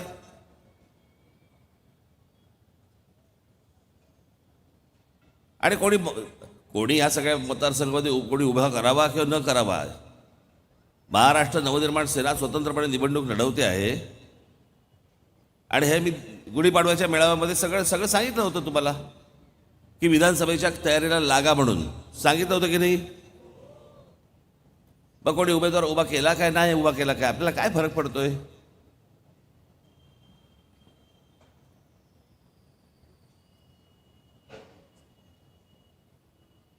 मग मला सांगितलं, मला विचारतं प्रश्न की तुम्ही भूमिका बदललीत. म्हटलं मी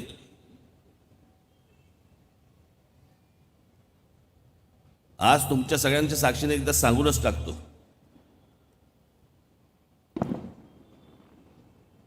शिवसेना भारतीय जनता पक्षाने निवडणूक लढवली आणि काँग्रेस राष्ट्रवादीने निवडणूक लढवली. लोकांनी शिवसेना भारतीय जनता पक्षाला मतदान केलं, लोकांनी काँग्रेस राष्ट्रवादीला मतदान केलं. हे तर बरोबर आहे. 2019ची निवडणूक संपल्यावरती माननीय बाळासाहेबांची पूर्ण हयात गेली ज्या काँग्रेसला विरोध करण्यामध्ये. स्वतःच्या स्वार्थासाठी, स्वतःच्या गळ्यामध्ये मुख्यमंत्री पदाची माळ घालण्यासाठी लोकांनी टाकलेला विश्वास तोडून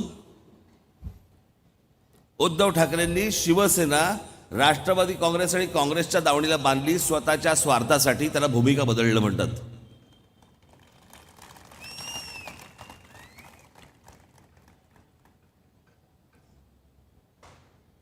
मी माझ्या स्वार्थासाठी नाही बदलली भूमिका.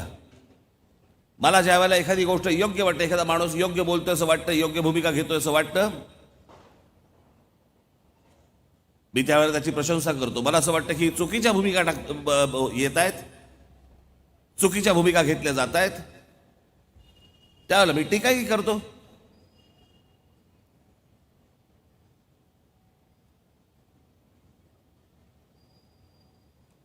मध्यंतरी ज्यावेळेला नरेंद्र मोदी ज्यावेळेला मुंबईमध्ये आले होते त्यांच्या व्यासपीठावर मी सांगितलं होतं ना, त्यांच्या समोर बोललो होतो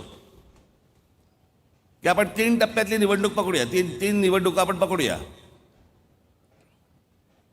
2014 ते 2019. 2014च्या आधी या देशामधला पहिला माणूस मी होतो की ज्याने सांगितलं होतं की या देशाचे पंतप्रधान नरेंद्र मोदी व्हावेत. 2019ला निवडणूक झाली, आपलं 14ला निवडणूक झाली. माझ्या ज्या अपेक्षा होत्या या सगळ्या याच्यामध्ये किंवा ज्या प्रकारच्या गोष्टी किंवा त्यांनी सांगितल्या होत्या त्याच्याबरोबर विरोधात गोष्टी सुरू झाल्या. आपल्या समोर जे चित्र उभं केलं होतं ते पंतप्रधान झाल्यानंतर ते मला पूर्ण होताना दिसेना, वेगळ्याच गोष्टी यायला लागल्या. नोटा काय बंद होत आहेत, पुतळे काय उभे राहत आहेत. काँग्रेसच्या काळामध्ये ज्या ज्या योजनांना विरोध केला होता, यांच्या काळामध्ये जर समजा त्याच योजना येणार असतील, मग त्याला विरोध का केला होता? जर काँग्रेसच्या काळामध्ये जर सिलेंडर महाग झाले होते, तर मग यांच्या पुढच्या काळामध्ये सिलेंडर जास्तीत जास्त अजून कसे काय महाग झाले? काँग्रेसच्या काळामध्ये जर समजा महागाई होती, मग त्या पहिली जे 5 वर्ष होती त्याच्यामध्ये अजून महागाई कशी काय वाढली? या सगळ्या गोष्टींचा विचार करता म्हणून मी विरोध करत होतो. त्याला अनेक अजून पण पैलू आहेत, त्याला अजून अंग आहेत. -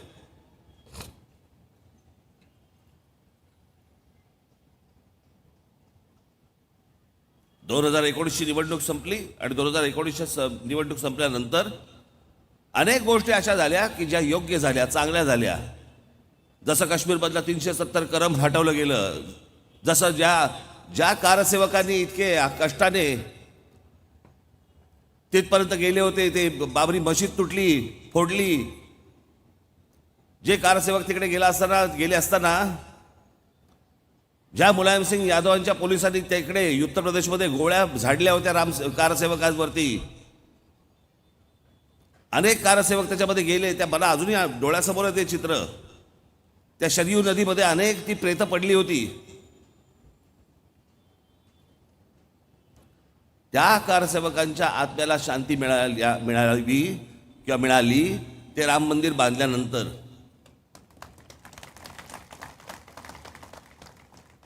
याचा अर्थ प्रत्येक ठिकाणी मंदिरं बांधत सुटा असा नाही होत, पण इतक्या वर्षांचा पडलेला प्रलंबित प्रश्न होता, तो एक वेळ सुटला. अभिनंदन नाही करायचं? चांगल्याला चांगलं म्हणणं आणि वाईटाला वाईट म्हणणं, पण त्याच्यामध्ये तुमचा स्वार्थ असता का बने? माझा कोणता स्वार्थ होता? मी कोणती खुर्ची मागत होतो, कोणतं पद मागत होतो? तुमचा स्वार्थ नसताना जर चांगल्याला चांगलं आणि वाईटाला वाईट म्हटलं तर त्याला भूमिका बदलणं नाही म्हणत. पण स्वतःच्या स्वार्थासाठी म्हणून या पक्षात जाऊन त्या पक्षाबरोबर जाणं, याला भूमिका बदलणं म्हणतात. शरद पवारांचे काय भूमिकाच लाजते आता. शरद पवारांच्या बाबतीत बोलायलाच नको. त्यांचं अख्खं राजकीय करिअर, आयुष्य हे फक्त भूमिका बदलण्यातच गेलं. काँग्रेसच्या जीवावरती आमदार झाले, मंत्री झाले, त्याच काँग्रेसचे आमदार फोडले आणि त्यावेळेचा भारतीय जनता पक्ष म्हणजे जनसंघ असे इतर सगळ्या पक्षांना घेऊन त्यांनी पुलोत स्थापन केली. मग इंदिरा गांधी परत सत्तेवरती आल्यानंतर पुलोत त्यांची बरखास्त केली आणि पुन्हा काँग्रेसचं सरकार आलं. 6 वर्ष बाहेर राहिले. 6 वर्ष बाहेर राहिल्यानंतर पुन्हा 86 साली परत काँग्रेसमध्ये गेले. 88ला मुख्यमंत्रीपद ताब्यात घेतलं. 91ला संरक्षण मंत्री झाले. 99ला पुन्हा त्या सोनिया गांधी ज्यांच्याबरोबर ते काँग्रेसमध्ये होते त्यांना परत ही विदेशी बाई म्हणून परत बाहेर पडले. 99ला स्वतंत्र निवडणुका लढवल्या. निवडणूक संपल्यावरती पुन्हा काँग्रेसबरोबर जाऊन बसले. अहो, याला भूमिका बदलणं म्हणतात. मला कसले सांगता भूमिका बदलल्या? हा याच लोकांचा प्रचार.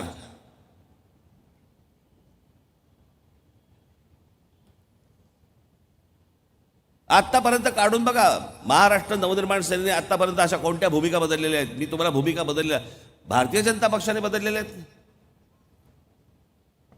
काही वेळेला परिस्थिती त्या राज्यांमध्ये तशी होत जाते. त्यावेळेला काही भूमिका तुम्हाला घ्याव्या लागतात, काही असतात. सगळ्यांनी बदललेले आहेत, पण त्या राजकारणासाठी आहेत. मी कोणतं पद पदरामध्ये पाडून घेण्यासाठी म्हणून बदलली नव्हती.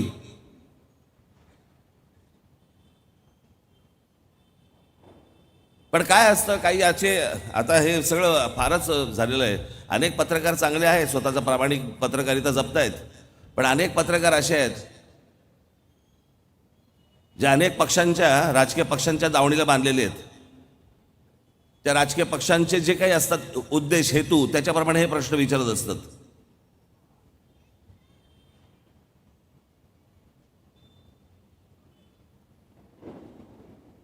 मला काल तो एक जण मला पत्रकार सांगत होता, पण ते आता तुम्ही भारतीय जनता पक्षाची कुठची भाषा बोलताय. म्हटलं मी कुठची भाषा बोलतोय?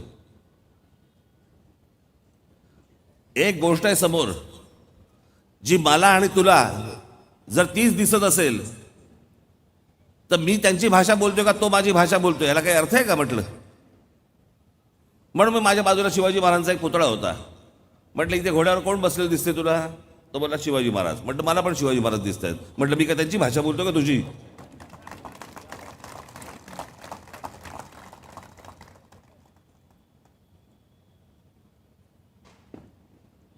सगळा खेळ करून ठेवलाय राजकारणाचा.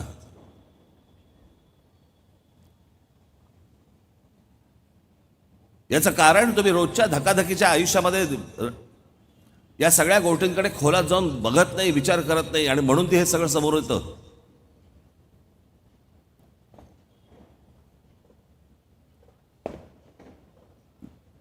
मी आता तुम्हाला एक सहज म्हणून एक उदाहरण सांगतो. मी आता तिथून आलो म्हणून तुम्हाला सांगतो, सुचलं म्हणून. आपल्या कोकणामध्ये एक अणुऊर्जा प्रकल्प येणार होता, तुम्हाला माहिती आहे?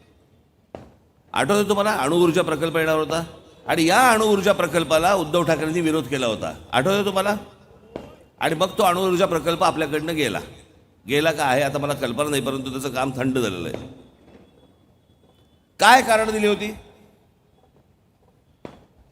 की हा अणुऊर्जा प्रकल्प जर समजा आपल्याकडे आला आणि जिथे कोकणामध्ये तो उभा राहील तिथे जर समजा भूकंप झाला आणि सुनामी आली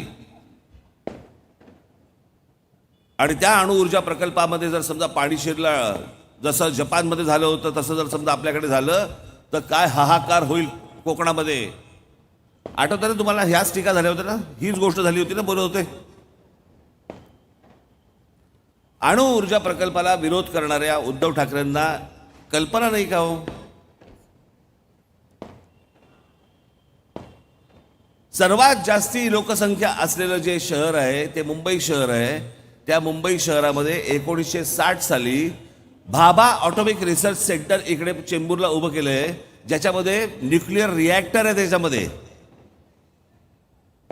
जर शहराच्या मध्यात जर समजा अणु प्रकल्प जर समजा आपल्याकडे आहे तर कोकणातला अणुऊर्जा प्रकल्प तुम्ही रद्द का करायला लावलात? कोणत्या उद्योगपतीने तुम्हाला सांगितलं होतं? कोण तुमच्या मागे लागलं होतं हे बंद करण्यासाठी म्हणून? कारण ह्यांचे विरोध करतात त्याला कोणतरी उद्योगपती मागे असतोच, त्याशिवाय विरोध करत नाहीत. आता पण नाणारचा प्रकल्प, ऑइल रिफायनरी येणार होती तिकडे. मग आता विचार करून बघा की उद्धव ठाकरेंनी कोकणामध्ये येणाऱ्या ऑइल रिफायनरीला विरोध केला. कशासाठी विरोध केला? आणि त्यांच्या परिचयाचे कोण असे लोक आहेत ज्यांची ऑइल रिफायनरी आहे? ज्यांच्या ते लग्नाला जातात.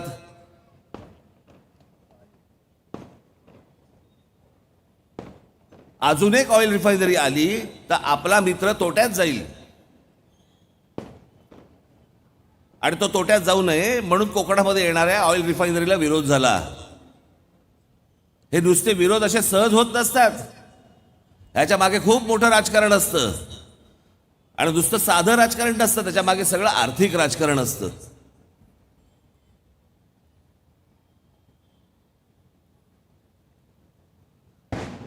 आज इकडचा बीडीडी चाळीचा विकास,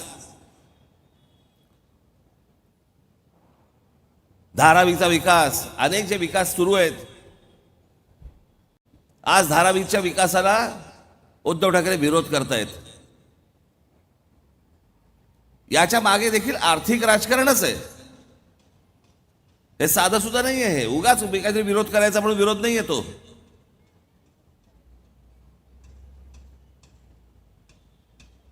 ही बाबांनो तुम्ही गोष्ट लक्षात घ्या. आता जसा बीडीडी चाळीचा विकास, या विकासामागे आर्थिक राजकारण आहे. काय होणार आहे, काय नाही होणार आहे. आज माझ्याकडे अनेक बीडीडी चाळीमधले अनेक माझ्याकडे रहिवासी आले होते. अनेक व्यापारी येऊन गेले, त्यांच्या समोर त्या सगळ्या लोकांना बसवलं, मुख्यमंत्र्यांच्या समोर बसवलं.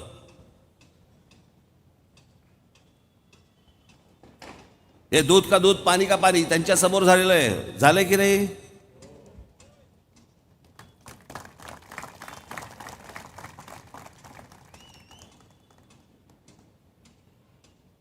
तुम्ही या महाराष्ट्राचे नागरिक आहात, तुम्ही या मुंबईचे नागरिक आहात, तुम्ही कसले रडताय? विदेशीच्या वरळी कोळीवाड्याच्या सभेमध्ये मी म्हटलं, तुम्ही काय सांगताय? नाही, मला 250 स्क्वेअर फुटापेक्षा 300 स्क्वेअर फूट दिलं ना तर मला बरं, म्हणजे मला 400 स्क्वेअर फूट. तुम्ही कसले फोटो बघताय? तुम्ही स्वतः हक्काने सांगायला पाहिजे की आम्हाला एवढी घरं, आम्हाला एवढे स्क्वेअर फूट पाहिजेत. अर्थात त्याच्यामध्ये प्रकल्पही झाला पाहिजे, पण तुम्ही रडायचं नाही. या अधिकाऱ्यांना, या बिल्डरना तुम्ही ठणकावून सांगितलं पाहिजेत. तुमची भीतीच नाही उरली.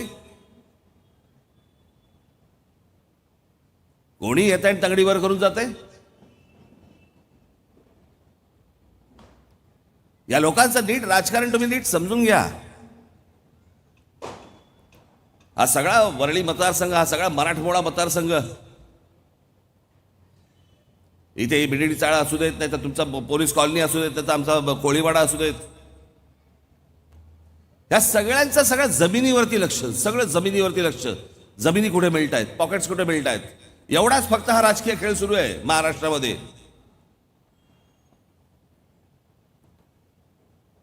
हे ज्या प्रकारच्या गोष्टी यांनी केल्या राजकीय, जो अपमान तुमच्या मतांचा केला, तुम्ही जे मत तुम्ही दिलं होतं इथे वरळीमध्ये देखील, ते शिवसेना भारतीय जनता पक्षाला दिलं होतं, काँग्रेस राष्ट्रवादीला दिलेलं नव्हतं. आणि निवडणूक झाल्यानंतर तीच शिवसेना काँग्रेस राष्ट्रवादी बरोबर जाऊन बसते, स्वतःच्या गळ्यात मुख्यमंत्रीपदाची माळ घालून घेते आणि मुलाच्या गळ्यामध्ये मंत्रिपदाची माळ घालून घेते. ज्यांच्या विरोधात हयात, ज्यांची विरोधामध्ये गेली आपली, माननीय बाळासाहेबांची एक क्लिप आहे, मी ती पुढे दाखवणार आहे एकदा. आणि त्याच्यामध्ये माननीय बाळासाहेब सांगतायत की माझ्या शिवसेनेची काँग्रेस जर समजा होताना दिसली, मी शिवसेना नावाचं दुकान बंद करून टाकीन.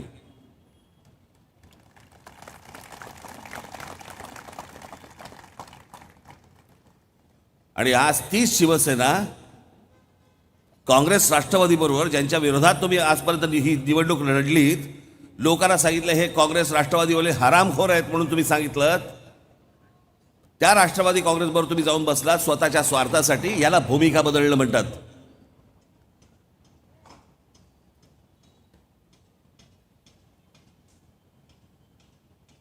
आणि तुम्हाला कारण काय सांगतायत की आमची 2.5 वर्ष ठरली होती.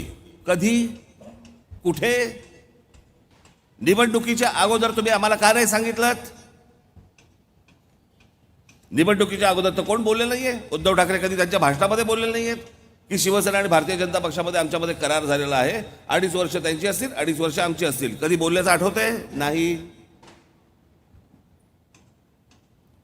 ज्या वेळेला 2019ला निकाल लागले आणि त्यांच्या लक्षात आलं की आपल्याशिवाय ह्यांची सरकार बसू शकत नाही, त्यावेळेला त्यांनी भारतीय जनता पक्षाला पिळायला सुरुवात केली की आम्हाला 2.5 वर्ष द्या. अमित शहा म्हणाले की तुम्हाला 2.5 वर्ष आम्ही देतो आणि आम्ही 2.5 वर्ष घेतो. मी तुम्हाला 2 सभा सांगतो, 2 सभा. एक नरेंद्र मोदींची सभा आणि एक अमित शहाची सभा. या दोन्ही सभांना उद्धव ठाकरे व्यासपीठावरती होते. आणि या दोन्ही सभांमध्ये, एका सभेमध्ये मोदी आणि एका सभेमध्ये शहा, हे दोघेही बोललेत की येणाऱ्या विधानसभेच्या निकालानंतर महाराष्ट्रामध्ये देवेंद्र फडणवीस आमचे मुख्यमंत्री असतील. उद्धव ठाकरे त्यावेळेला व्यासपीठावरती बसले होते. का नाही आक्षेप घेतलात? का नाही विचारलं अमित शहाना? अरे आपलं तर ठरलं होतं 2.5 वर्षाचं, हे तुम्ही काय सांगताय देवेंद्र फडणवीसांचं? निवडणुकीचे निकाल लागेपर्यंत उद्धव ठाकरे काहीही या विषयामध्ये कधीही बोललेले नाहीयेत. काढून बघा. आता तर काढणं सोपं आहे. जा यूट्यूबवरती जा आणि 2019च्या उद्धव ठाकरेंच्या सगळ्या सभा ऐका. कुठेतरी बोललेत की बाबा 2.5 वर्ष आमची आहेत, 2.5 वर्ष त्यांची आहेत, बोललेत का दाखवा. मग निकालानंतर कुठून आलं हे सगळं?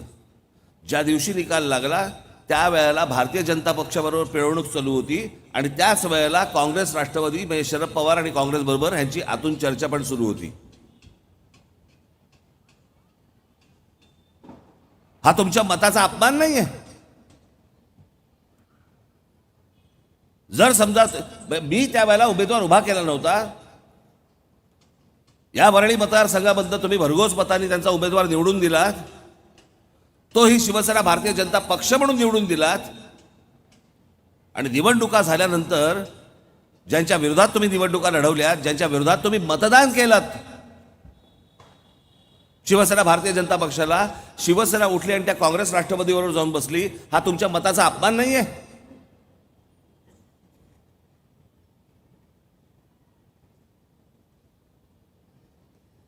बाबांनो, मी आज तुम्हाला फक्त एवढंच सांगायला आलोय, ही 20 तारखेची निवडणूक अत्यंत महत्वाची निवडणूक आहे या महाराष्ट्राच्या दृष्टिकोनातनं. जर आज तुम्ही या निवडणुकीमध्ये पुन्हा जर समजा घसरलात, त्या बाजूला जर घरंगळत गेलात, या सगळ्यांचा समज नक्की होईल की आपण जे केलं ते बरोबर केलं. ह्यांचा जन्म फक्त मतदान करण्यासाठी झालेला आहे. मतदान झाल्यानंतर आम्ही आमचे खेळ खेळत राहू. आम्ही तुमच्या मतांचा कधीही अपमान करू, आम्ही तुमच्या मतांशी कधीही प्रतारणा करू, आम्ही विचारांशी प्रतारणा करू, वाटेल ते करू, कोणाचाही अपमान करू. हे काय आमचं वाकडं करू शकतात? हा जो त्यांच्या मनातला जो समज आहे, हा जर तुम्हाला दूर करायचा असेल तर येणाऱ्या 20 तारखेला तुम्हाला ह्या अपमानाचा बदला हा तुम्हाला घ्यावाच लागेल.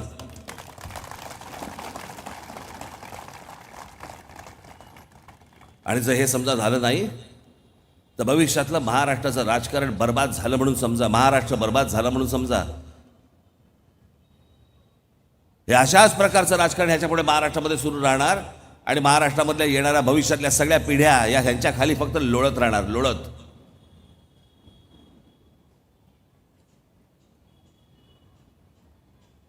मी आज जो तुमच्या समोर आलोय ते एवढंच सांगण्यासाठी आलोय, गेली 5 वर्ष जो तुमचा अपमान झालाय तो विसरू नका.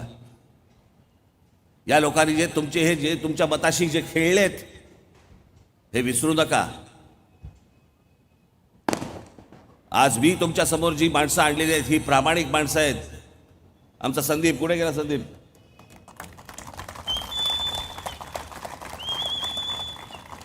एका गोष्टीची तुम्हाला तर 100% हमी देतो, 100%.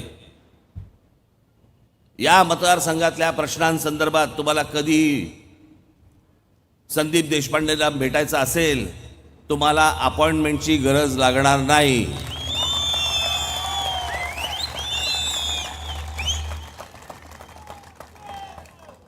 आणि म्हणून ही पोटामध्ये आग असलेली ही सगळे माझे सहकारी येत्या 20 तारखेला आपण कुठेही न चुकता गेली 5 वर्ष डोक्यामध्ये ठेवून झालेला अपमान न विसरता तुम्ही येत्या 20 तारखेला जेव्हा मतदानाला सगळेजण उतराल, आज फक्त संदीपच नव्हे, तुमच्या जे परिचयाचे जे नातेवाईक जे मित्रपरिवार महाराष्ट्रभर असतील त्या सर्वांना आपण भेटावं, फोन करावा, सांगावं की येणाऱ्या विधानसभेच्या निवडणुकीमध्ये महाराष्ट्र नवनिर्माण सेनेच्या माझ्या सर्व उमेदवारांना रेल्वे इंजिन या निशाणीवरती बटन दाबून सगळ्यांना आपण प्रचंड प्रचंड प्रचंड मताने विजयी करावं अशी एक आशा अपेक्षा आपल्याकडे बाळगतो आणि आपणा सर्वांची मी रजा घेतो. धन्यवाद.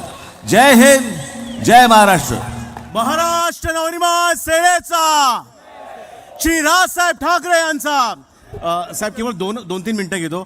तेलुगू मनोरू कंपू संगम अध्यक्ष शेकेले आणि त्यांच्या सर्व सहकाऱ्यांच्या वतीने आपलं स्वागत करण्यात येते आणि श्री संदीप देशपांडे यांच्या नेतृत्वाला पाठिंबा देण्यासाठी आपल्या वरळीतील तमाम नागरिक आपल्या मनसेमध्ये प्रवेश करतायत. त्या सर्वांचं आपण इथे स्वागत करावं. मी राजसाहेबांना विनंती करतो की आपण त्या सर्व मुलांचं स्वागत करावं. प्लीज या.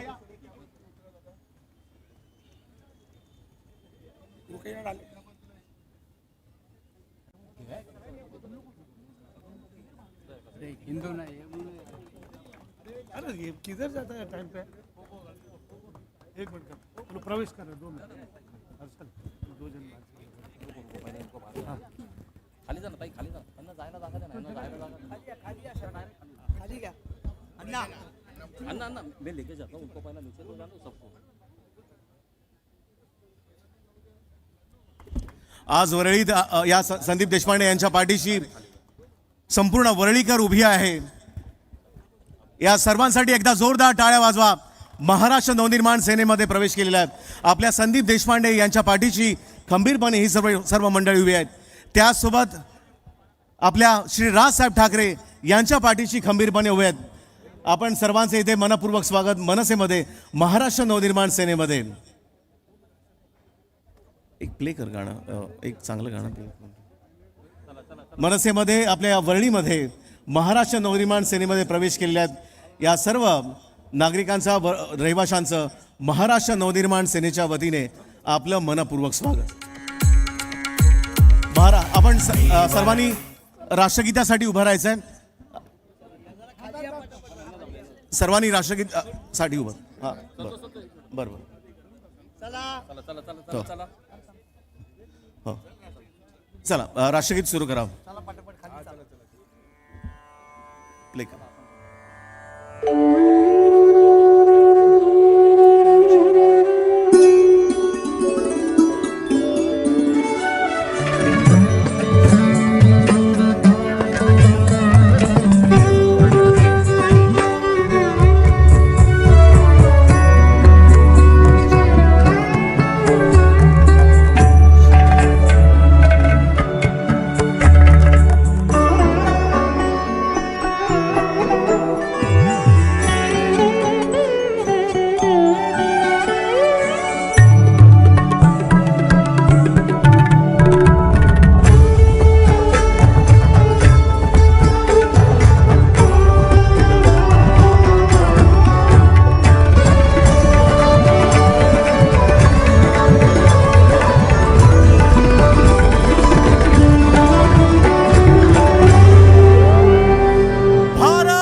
आपल्या दत्ताराम चिकणे महाराष्ट्र नवनिर्माण सेनेचे